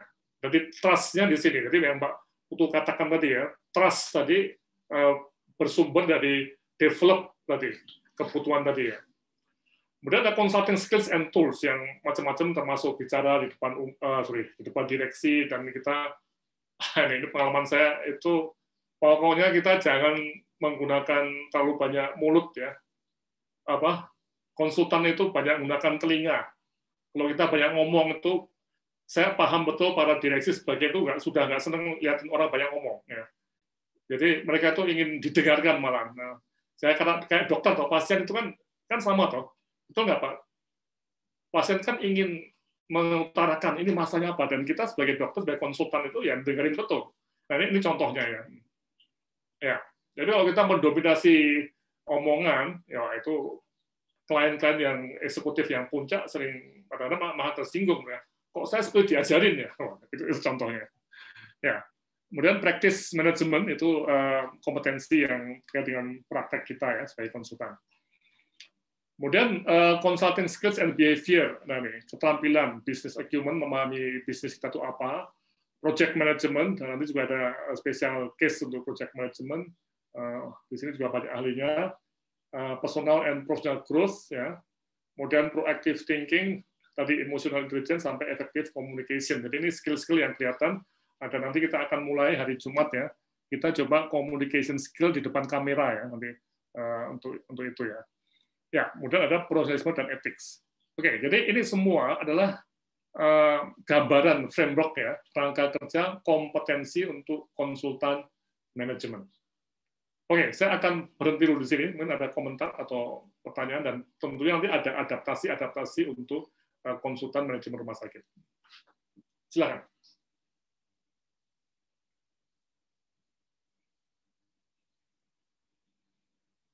Ada komentar, silakan. Prof, boleh tanya, Prof? Ya, monggo. Dalam konsultasi ini kan sebagai konsultan mungkin saja kebutuhan rumah sakit pendidikan atau fakultas kedokteran nggak melulu pada satu segi gitu ya, Prof ya. Misalnya segi teknikal kan nggak begitu.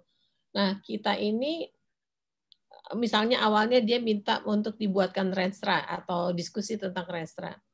Tapi ternyata setelah kita membuat renstra itu, ternyata klien kita ini membutuhkan juga misalnya tentang keuangan atau tentang IT atau tentang marketing. Itu kita nanti bagaimana, Prof ya? Kan dia meng-hire-nya cuma meng-hire satu gitu ya. Ya, nah nanti akan ada tadi pertambahan. Jadi mohon dilihat bahwa konsultan manajemen itu bisa sampai 5 tahun, Bu, 6 tahun. Saya pernah jadi satu konsultan di satu rumah sakit sampai 7 tahun. Ya, didampingi terus. Jadi pertama kali nyusun renstra, kemudian butuh IT, butuh ini, butuh SDM, butuh arsitek rumah sakit. Jadi terus berkembang begitu, Bu. Bisa terjadi. Nah, tadi ketika kita mendapat trust dari klien kita, mereka akan senang sekali kalau kita terus mendampingi. Jadi waktu saya bilang, Anda harus mandiri loh, saya nggak mau lama-lama di sini, harus segera. Nah, tapi bisa, oleh karena itu memang tadi saya katakan bahwa konsultan manajemen bisa satu tim ya dalam satu firma. Selain satu tim juga mesti ada back office-nya barangkali ya, Prof ya. Iya. Nah, kan umumnya teman-teman ini udah ada di posisi yang lama atau di posisi yang cukup tinggi sehingga mengurusi detail itu kadang-kadang nggak begitu aten lagi ya, Prof. Ya, makanya ini yang kita coba dalam pelatihan ini, itu ada konsultan junior yang ikut juga dalam kursus ini, itu mereka adalah sebagai back office-nya untuk menangani komunikasi, dan juga ada administrasi yang menangani kontrak-kontrak itu ya. Jadi dengan di firma tadi itu ya ini kelihatan sekali wibawa kita juga kelihatan, Bu. Paham ya? Wibawa. Iya. Kalau kita datang sendirian, semuanya kita sendirian, kontrak kita sendirian, itu lainnya juga mikir, loh, ini gimana sih? Benar nggak? Kayaknya bukan konsultan ya, Bro. ya kayak tidak meyakinkan tadi. Ya kayak ya saya ya dan saya juga nggak menguasai kalau sebetulnya nanti urusan teknik keuangan biar nanti manajer saya ya yang urusi itu ya untuk kontrak-kontraknya, untuk masalah hukum dan sebagainya. Itu meyakinkan tuh ya, seperti itu. Tapi kalau kita urus sendiri nih, klien akan loh ini kok aneh nih. Ya. Jadi betul tadi. Jadi makanya dalam practice management tadi ya kayak dokter praktisnya konsultan kayak dokter juga kayak pengacara ya. Itu kantornya apa atau di mana kantornya itu. Nah, oleh karena itu dalam konteks yang tim ini ya, kalau mau cepat itu ya bisa sementara pakai UGM bisa, mungkin nanti dari Pak Darito atau Bu Ina atau semua juga prospeknya banyak, mari kita investasi bikin PT, bikin perusahaan konsultan manajemen rumah sakit, salah satunya untuk bikin hospital itu juga menarik ya. Jadi kami di UGM kami tidak mempunyai misi jadi konsultan manajemen ya. Tidak, kami lebih sebagai konsultan manajemen tapi dalam konteks kalau itu hal yang baru. Kalau sesuatu yang sudah jadi rutin itu kami serahkan ke swasta. Kami UGM tidak mau terjebak dalam kegiatan yang berulang-ulang, bosan nanti. Jadi hal-hal yang itu swasta, bahkan juga banyak kasus konsultan di UGM itu ada yang kemudian memisahkan diri dari UGM dan bikin perusahaan swasta. Dan saya welcome sekali, no problem. Itu banyak kerjaan karena kalau lihat ada 2.000 rumah sakit lebih. Jadi pekerjaan itu banyak sekali. Kita nggak akan kehilangan pekerjaan. Itu Bu Ratna ya. Jadi kalau timnya ini suatu ketika pengen bikin perusahaan sendiri atau join dengan perusahaan yang sudah ada, tetap nggak apa Bu. Kita tetap bukan berarti kemudian nanti kita nggak enak tuh nggak. Memang ini bisa terjadi seperti itu. Dan bagi UGM kita nggak masalah. Oke, Bang. Mungkin Prof. Ini saya akan berikan suatu ya. Mungkin untuk konsultan rumah sakit pendidikan ini saya pikir 1-2 tahun ini adalah kita tetap gabung dengan FKKMK. Karena mau tidak mau kita masih belajar ya. Kita sama-sama belajar untuk mencapai ke yang bentuk mandiri, yang lain itu lah nanti step berikutnya. Saya pikir kita sama-sama karena nanti contohnya apa yang dikatakan terus Pak Nanti, apabila kita contohnya kita itu saat itu datang pasti nggak akan ada karena istilahnya brandnya itu belum ada.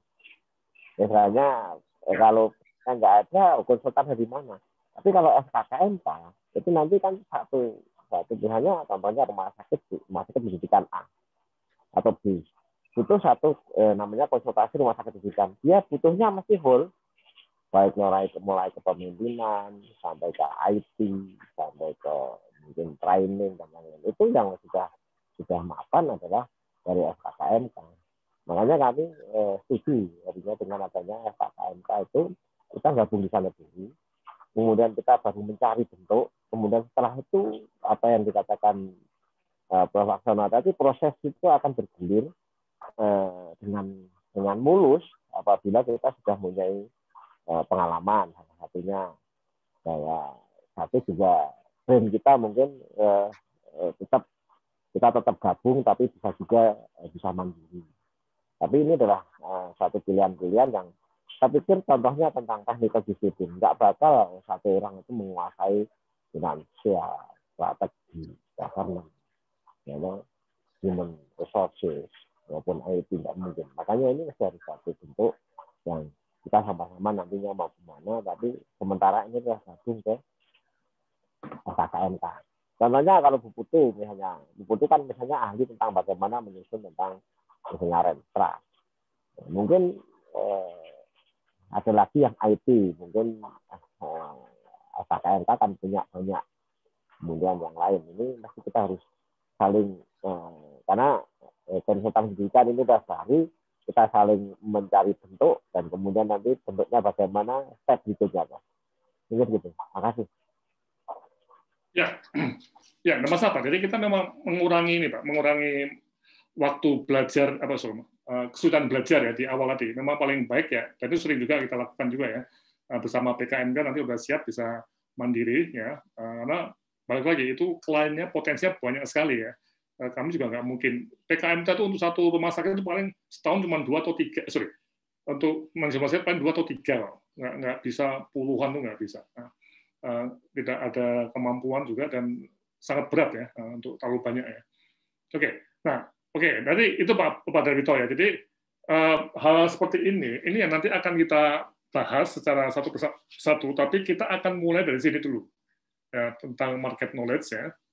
Karena ini semua nanti akan kita adaptasikan ya untuk apa, mampu untuk apa dan bagi siapa ya, apa kompetensi umumnya dan ketentuan berlaku ya nih. Misal seperti ini ya. Manajemen luas sekali ya, dari umum kuat sampai ke leadership dan macam-macam, apalagi teaching hospital ya, dan juga dekanat tadi ya. Nah, tapi yang penting juga kita lihat rumah sakit mana yang membutuhkan. Nah, ini yang bagian dari marketing kita nanti ya. Nanti kita akan ada ya. Nah, kita masuk di sini dulu nih. Nah, ya. Kita harus yakin betul kita ahli di sini. Dan nanti pada saat kita membuat webinar, itu kita juga menonjolkan diri kita tentang keahlian kita itu apa.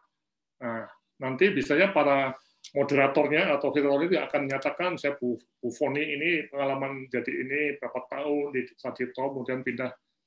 Terakhir masih harapan kita itu ya, Bu Foni ya, ke harapan kita ya di keuangan sampai pensiun di sana. Nah, dengan CV seperti itu kan kelihatan sekali bahwa memang knowledge tentang dan capability mengenai teknis itu memang ada di Bu Foni. Okay.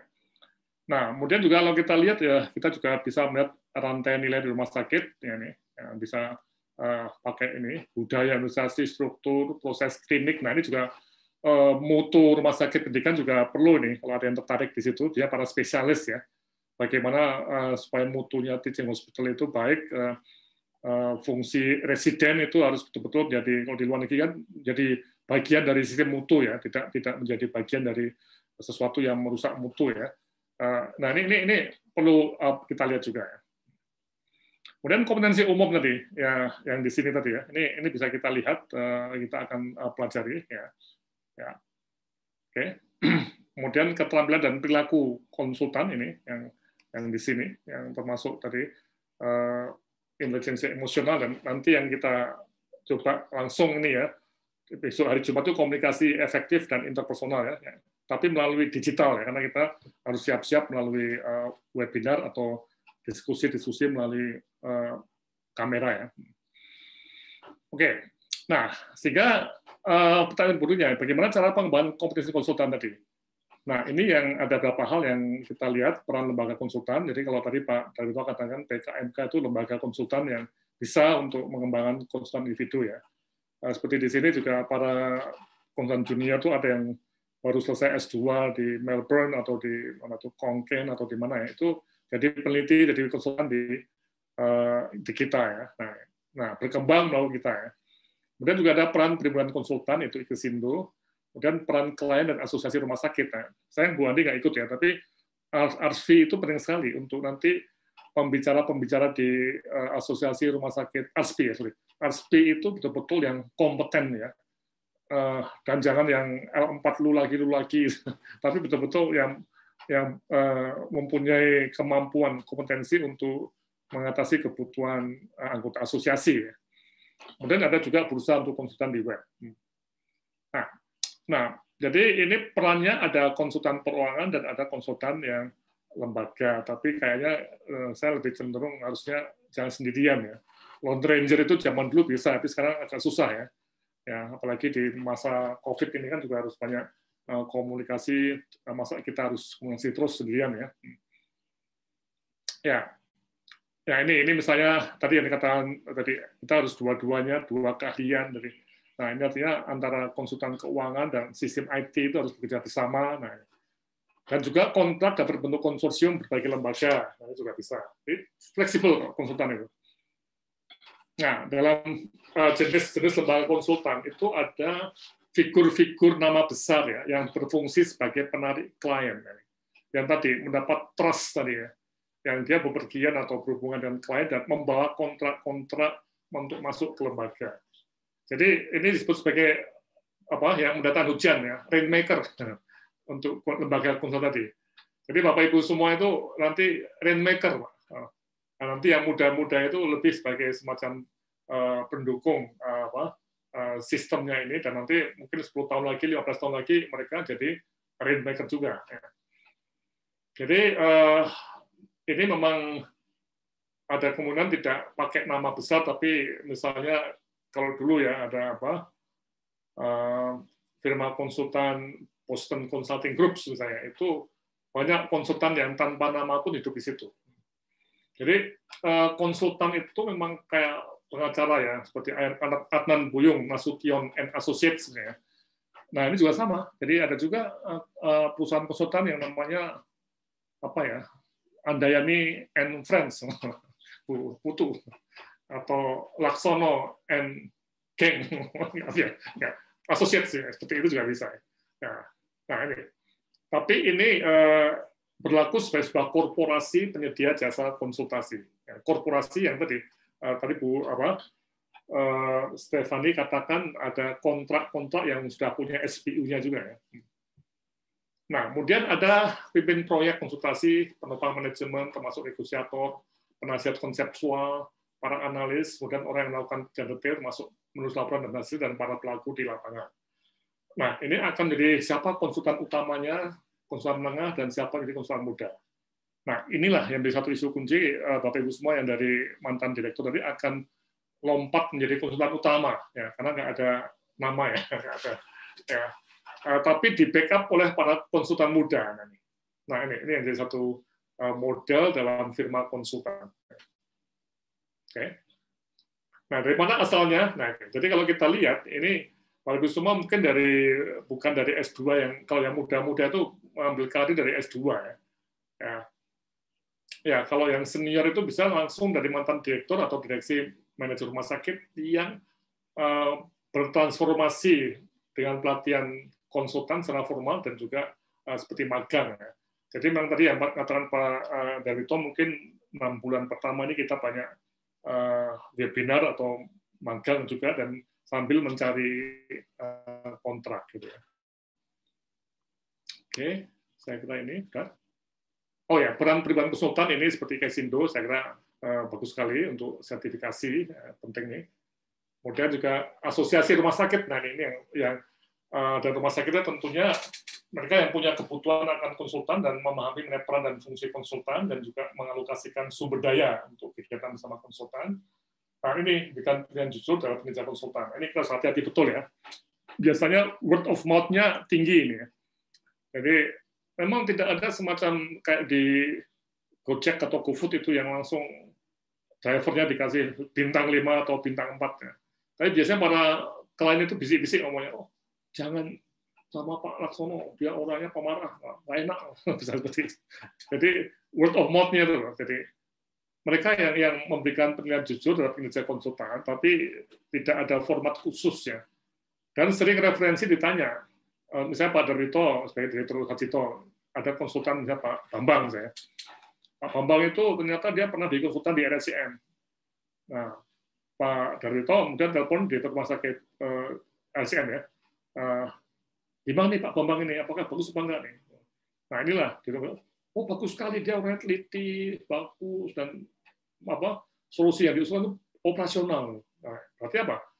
Ini suatu penilaian yang mendorong Pak Darwito sebagai direktur Hajito, ya saya ambil ini Pak Bambang. Ini contohnya ya. Jadi model-model seperti itu yang jadi satu hal yang menarik untuk penilaian tadi. Oke, saya kira ini yang bisa saya sampaikan. Oh, waktunya mepet sekali. Ya, tahu lama ya. Ya, nah dari sini saya akan langsung dulu ke file Word kedua ya. Jadi ada 4 file hari ini ya. Ya, nah ini kita masuk pada rencana pemasaran ya. Nah, ini yang akan jadi PR ya, tapi mohon dicermati dulu ya. Ya ini. Jadi kita akan membangun dokumen rencana pemasaran sejak awalnya. Coba Anda baca ya.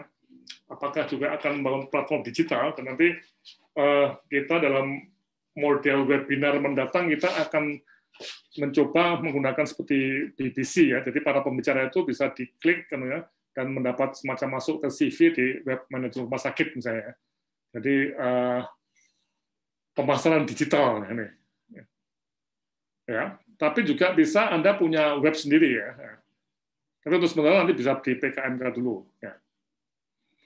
Oke. Nah, jadi yang stepnya kita akan mengkaji pemasaran saat ini, analisis situasi, rencana aksi, dan pengelolaan pelaksanaan. Nah, ini kita asumsinya kita udah tahu ya dari apa-apa yang dibutuhkan tadi. Nah, kemudian produk kita itu apa? Dan posisi dalam pasar konsultan saat ini itu apa nih? Nanti analisis situasi nih. Nah, kemudian kita akan rencana aksinya, dan webinar itu bagian dari program-program inisiatif prioritas untuk mencapai sasaran. Jadi kita webinar untuk topik-topik tertentu yang menjadi kompetensi kita. Nah, nanti Anda tolong membaca ini ya, dan mengisinya, misalnya nama Pak Darito misalnya. Nah, coba Anda mengkaji situasi saat ini ya, yang mungkin pernah menjadi konsultan, mungkin, tapi kalau belum ya, mungkin sampai ke sini Anda sebagai direktur udah paham toh, produk konsultasi Anda itu apa? Nah, apa keahlian dan minat Anda? Nah, ini kan harus cocok dan kebutuhan para calon klien. Nah, dari sinilah nanti kita akan masuk ke gambaran produk-produk Anda itu apa? Ya, misalnya tadi keuangan, menulis Venstra, ya, atau remunerasi, atau leadership, atau IT, atau sistem apa? Doktiknis atau AHS. Ya. Nah, Anda terus juga apakah ada pesaing Anda? Mungkin belum ada ya.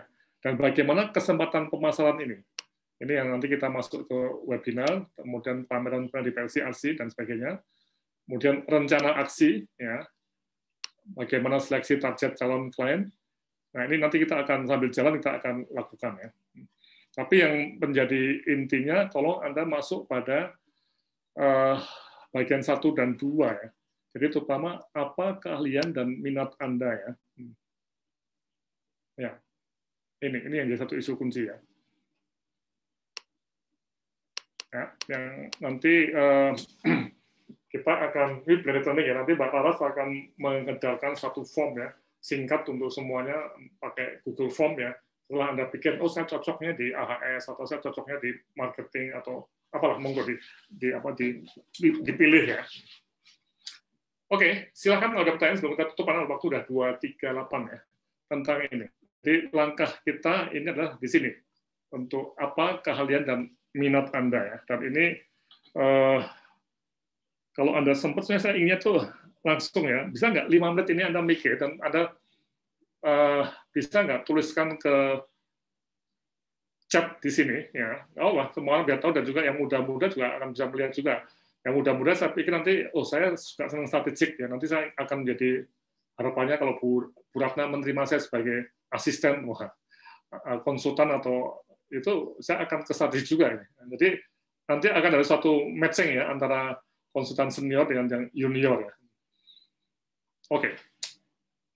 Silakan ini dulu ya. Tolong Anda tuliskan di chat ya, bagi yang senior dulu, yang muda Anda belum dulu, ngikutin dulu ya. Bisa? 5 menit ini ya di chat aja. Nah. Jadi apa keahlian dan minat Anda? Nah. Coba kita lihat ya. Monggo, Bu Stefani yang paling gampang nih, paling kelihatan sekali Bu Stefani, pasti keuangan rumah sakit dan strategi ya. Silakan, Mbak Laras, kita break dulu sambil tadi ya. 5 menit ya kita isi ya. Baik, Prof. Ini Bu Putu sudah mengisi.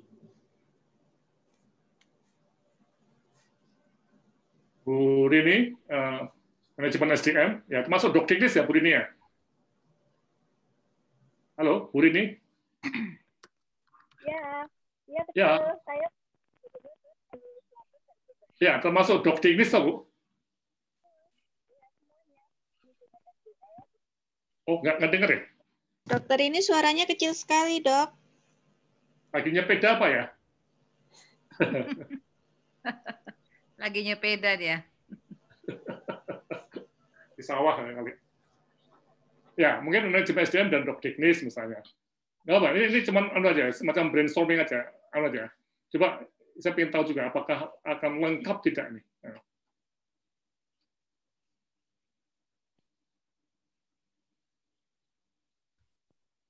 Project management saya mungkin bisa, Prof. Punya pengalaman dengan IMERI kan, Prof? Oh ya, ya. Jadi itu strategic management dan project management, Bu ya? Iya. Bu Ratna, ya.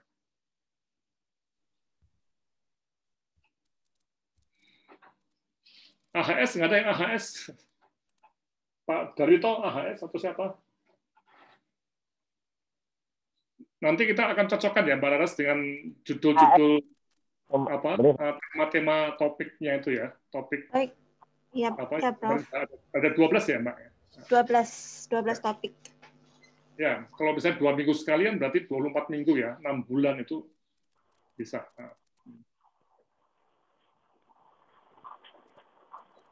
Bu Stefani, keahlian dan minat keuangan, anggaran, pensta, remunerasi. Ya. Mantap. Siapa lagi, monggo? Kalau mengenai kebijakan juga bisa loh. Jadi ini memang bukan manajerial, tapi kebijakan manajemen itu misalnya Bu Ina yang lama di Kemenkes itu juga bisa. Nah. Pak Tuspianto, Change Management, Six Sigma. Ya. Oke, tapi dalam konteksnya RS pendidikan, Pak ya? Yang harus dirawat agar tetap berfungsi dengan baik. Mental kita juga harus dijaga agar selalu sehat. Pak Cahyono, leadership, etika, dan hukum. Mantap. Asal hukum ya, Pak Cahyono ya. Termasuk etika hukumnya juga mengenai residen juga ya. Yang residen siapa nih? Residen nggak ada ya? Masuk Bu Rini juga, Pak. Bu Rini. Oke, nggak apa. Pokoknya terus dulu aja ya. Nanti kita akan coba analisis ya. Sudah semua? Belum? Bu Ina, belum?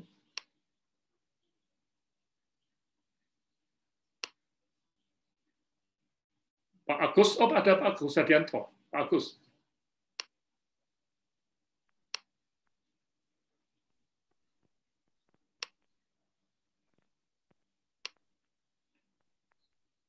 Bu Ratna, governance dan Renstra. Ya. Oke, ya, oke. Silakan Pak Tus, bisa diteruskan ya untuk mengisinya. Waktunya sudah habis ya. Jadi ini kembali ini baru pertemuan pertama ya, dan kita mencoba untuk melihat ini apa topik-topiknya, dan nanti program kedepannya itu kita akan berbasis pada topik-topik ini, tapi dikaitkan dengan tadi kompetensi yang 3 tadi ya. Nanti kita akan masuk ke sana. Oke, nah kemudian di dalam fasilitatornya nanti itu akan ada saya, kemudian juga Bu Evi sebagai manajer di sini, kemudian juga ada Bu, jadi siapa ya yang jadi instruktur untuk komunikasi, Mbak Tenggi sama Mbak itu, tahu Mbak siapa? Mbak Ayu, Pak. Oh, Dr. Ayu, Bu Ayu. Dan ini Mbak Evi nih. Mbak Evi itu yang nanti banyak membahas project management dan bagaimana fungsi sebagai manajer dalam project konsultasi. Ya. Baik, jadi nanti tidak hanya saya ya, dari banyak orang ya, terutama untuk yang sifatnya skill itu nggak gampang ya. Saya nggak bisa untuk bicara mengenai bagaimana di depan kamera ya. Tapi nanti tolong kalau bisa di setiap rumah masing-masing. Jadi Pak Darito masih kurang bagus ya mikrofonnya Pak. Pak Darito harus beli mikrofon yang mikrofon kurang bagus. Yang ada tangkanya tuh Pak, yang dipakai dari Kobusil Pak. Oh itu iya, iya. Apa namanya itu? Mic-nya itu ya minimal sekitar 3 juta Pak. Ya, itu yang bagus Pak. Ada yang 50 juta juga ada, yang 50 juta. Tapi 3 juta udah. Dan Pak Darwito kan banyak bikin macam-macam loh. Saya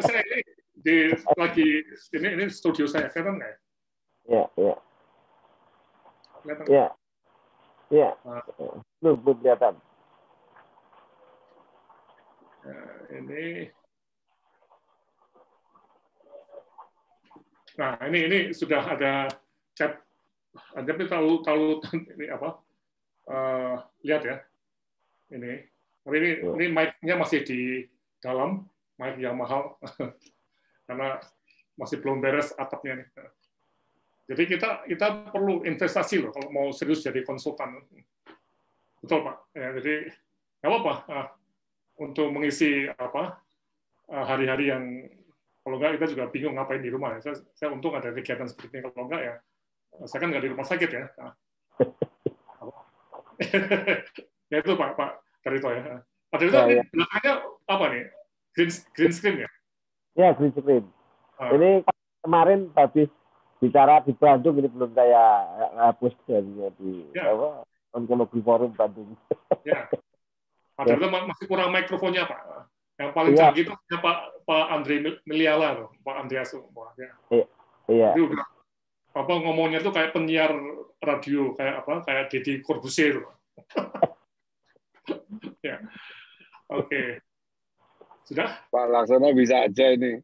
Coba Pak Andre, coba dibuka Pak Andre. Suaranya bagus. Mohon maaf Pak Laksono, ini saya tidak di rumah posisinya. Oh, tidak. So, studionya bagus sekali Pak, peralatannya canggih. Pak Andre sudah bagus, Bu Ut juga sedang kembangkan. Ya, sekarang para dosen juga ya harus investasi lah. Dan sekarang kan kita sudah bisa dibayar loh dari ngomong seperti ini ya. Dulu sebelum pandemi COVID itu susah sekali Pak.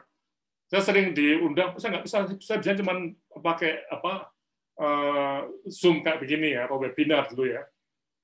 Waduh, Pak Laksono nggak bisa dibayar. Ya nggak apa-apa deh, nggak usah, saya nggak bisa pergi ke sana.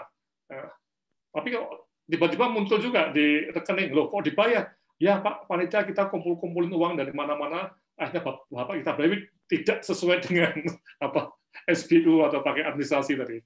Tapi sekarang sudah bisa Pak. Jadi kita itu bisa terima uang dari menjadi narasumber dari rumah ini. Ini menarik nih. Oke. Ya, jadi Bu ini bisa revisi enggak apa. Ini saya cuman Bu Rini ya. Jadi ini bisa berkembang lagi, tapi saya butuh ini untuk memprogram kegiatan selanjutnya karena nanti akan menggabungkan antara kompetensi dengan minat tadi ya. Oke, saya kira ini ya. Kalau sudah tidak ada lagi, saya akan tutup di sini. Sekali lagi ini pertemuan pertama. Dan jangan lupa nanti kita mulai start minggu ini hari Jumat ya. Oh, usul ada info spesifikasi peralatan ruang webinar di rumah. Oh, Mbak Evi, tolong ya hari Jumat nanti mungkin 15 menit dipakai untuk membuat apa yang dibutuhkan untuk ruang webinar di rumah ya. Home studio namanya. Ya, home studio. Ya, nanti ada ahlinya ya. Ya, home studio. Oke. Usul Prof, cara membuat PowerPoint yang baik juga itu kan harus bagus. Ya, oke. Nanti saya akan bikin sama mungkin Bu Ut, kalau Bu Ut bersedia nanti saya akan tanya teman saya juga. Ya. Jangan sampai terlalu banyak isinya, terlalu ruwet dan sebagainya ya. Karena waktunya itu kadang-kadang cuma 10 menit ya. Kita harus hati-hati betul ya. Dan sekarang sudah panitia sudah mulai apa yang nanti hari Jumat ya Mbak Evi ya, tolong disebutkan mengenai teknik broadcast ya. Jadi kami di UGM sekarang sudah menggunakan standar broadcast ya, artinya bicara pun sudah dihitung ya. Ini makanya saya tadi ngitung betul ya waktunya. Sudah hampir jam 3 ya, harus segera berhenti karena slotnya 2 jam ya. Dan di UGM kita jam 10, tank jam 10 yang datang masih 5 orang ya, 5 orang. Tidak ada, jadi broadcast itu di TV itu ya. Jadi tepat waktu bersih dan nanti setelah selesai kita ngomong langsung bisa direkam dan bisa dilihat di YouTube gitu. Itu minimal standar broadcast tadi. Nah, tapi itu kuncinya pada planningnya. Dan nanti mungkin hari Jumat ya Mbak Evi tolong di samping tadi info spesifikasi mungkin juga sedikit mengenai broadcast tadi ya. Baik Bapak. Ya. Oke, saya kira ini dulu. Sampai ketemu lagi pada pertemuan berikutnya yang nanti akan ada tour yang lebih lengkap dengan basis informasi yang ada pada hari ini. Ya, kita akan ketemu lagi mungkin minggu depan atau 2 minggu lagi. Tapi yang jelas dari Jumat ini kita masuk ke acara yang menarik karena menyangkut mengenai masalah penampilan kita di kamera. Ya, itu memang ada seninya. Saya nggak bisa berikan sesuatu di sini karena saya juga terus belajar di situ. Oke, terima kasih Mbak Raras. Ada lagi? Silakan Mbak Raras untuk ditutup. Ya, terima kasih kepada Prof. Laksono atas paparan materinya. Baik Bapak dan Ibu, acara pelatihan konsultan manajemen Rumah Sakit Pendidikan dan Fakultas Kedokteran pada hari pertama ini sudah selesai. Sebagai informasi, pelatihan selanjutnya akan dilaksanakan pada hari Jumat 11 Desember 2020 pukul 13 sampai 15 waktu Indonesia Barat dengan judul Teknik Berbicara di Depan Kamera. Sekali lagi terima kasih kepada Prof. Laksono dan Bapak Ibu sekalian yang sudah mengikuti pelatihan ini. Saya Raras dengan segenap tim yang bertugas memohon maaf apabila ada kesalahan pada sesi ini. Sampai jumpa pada pertemuan selanjutnya. Wassalamualaikum warahmatullahi wabarakatuh.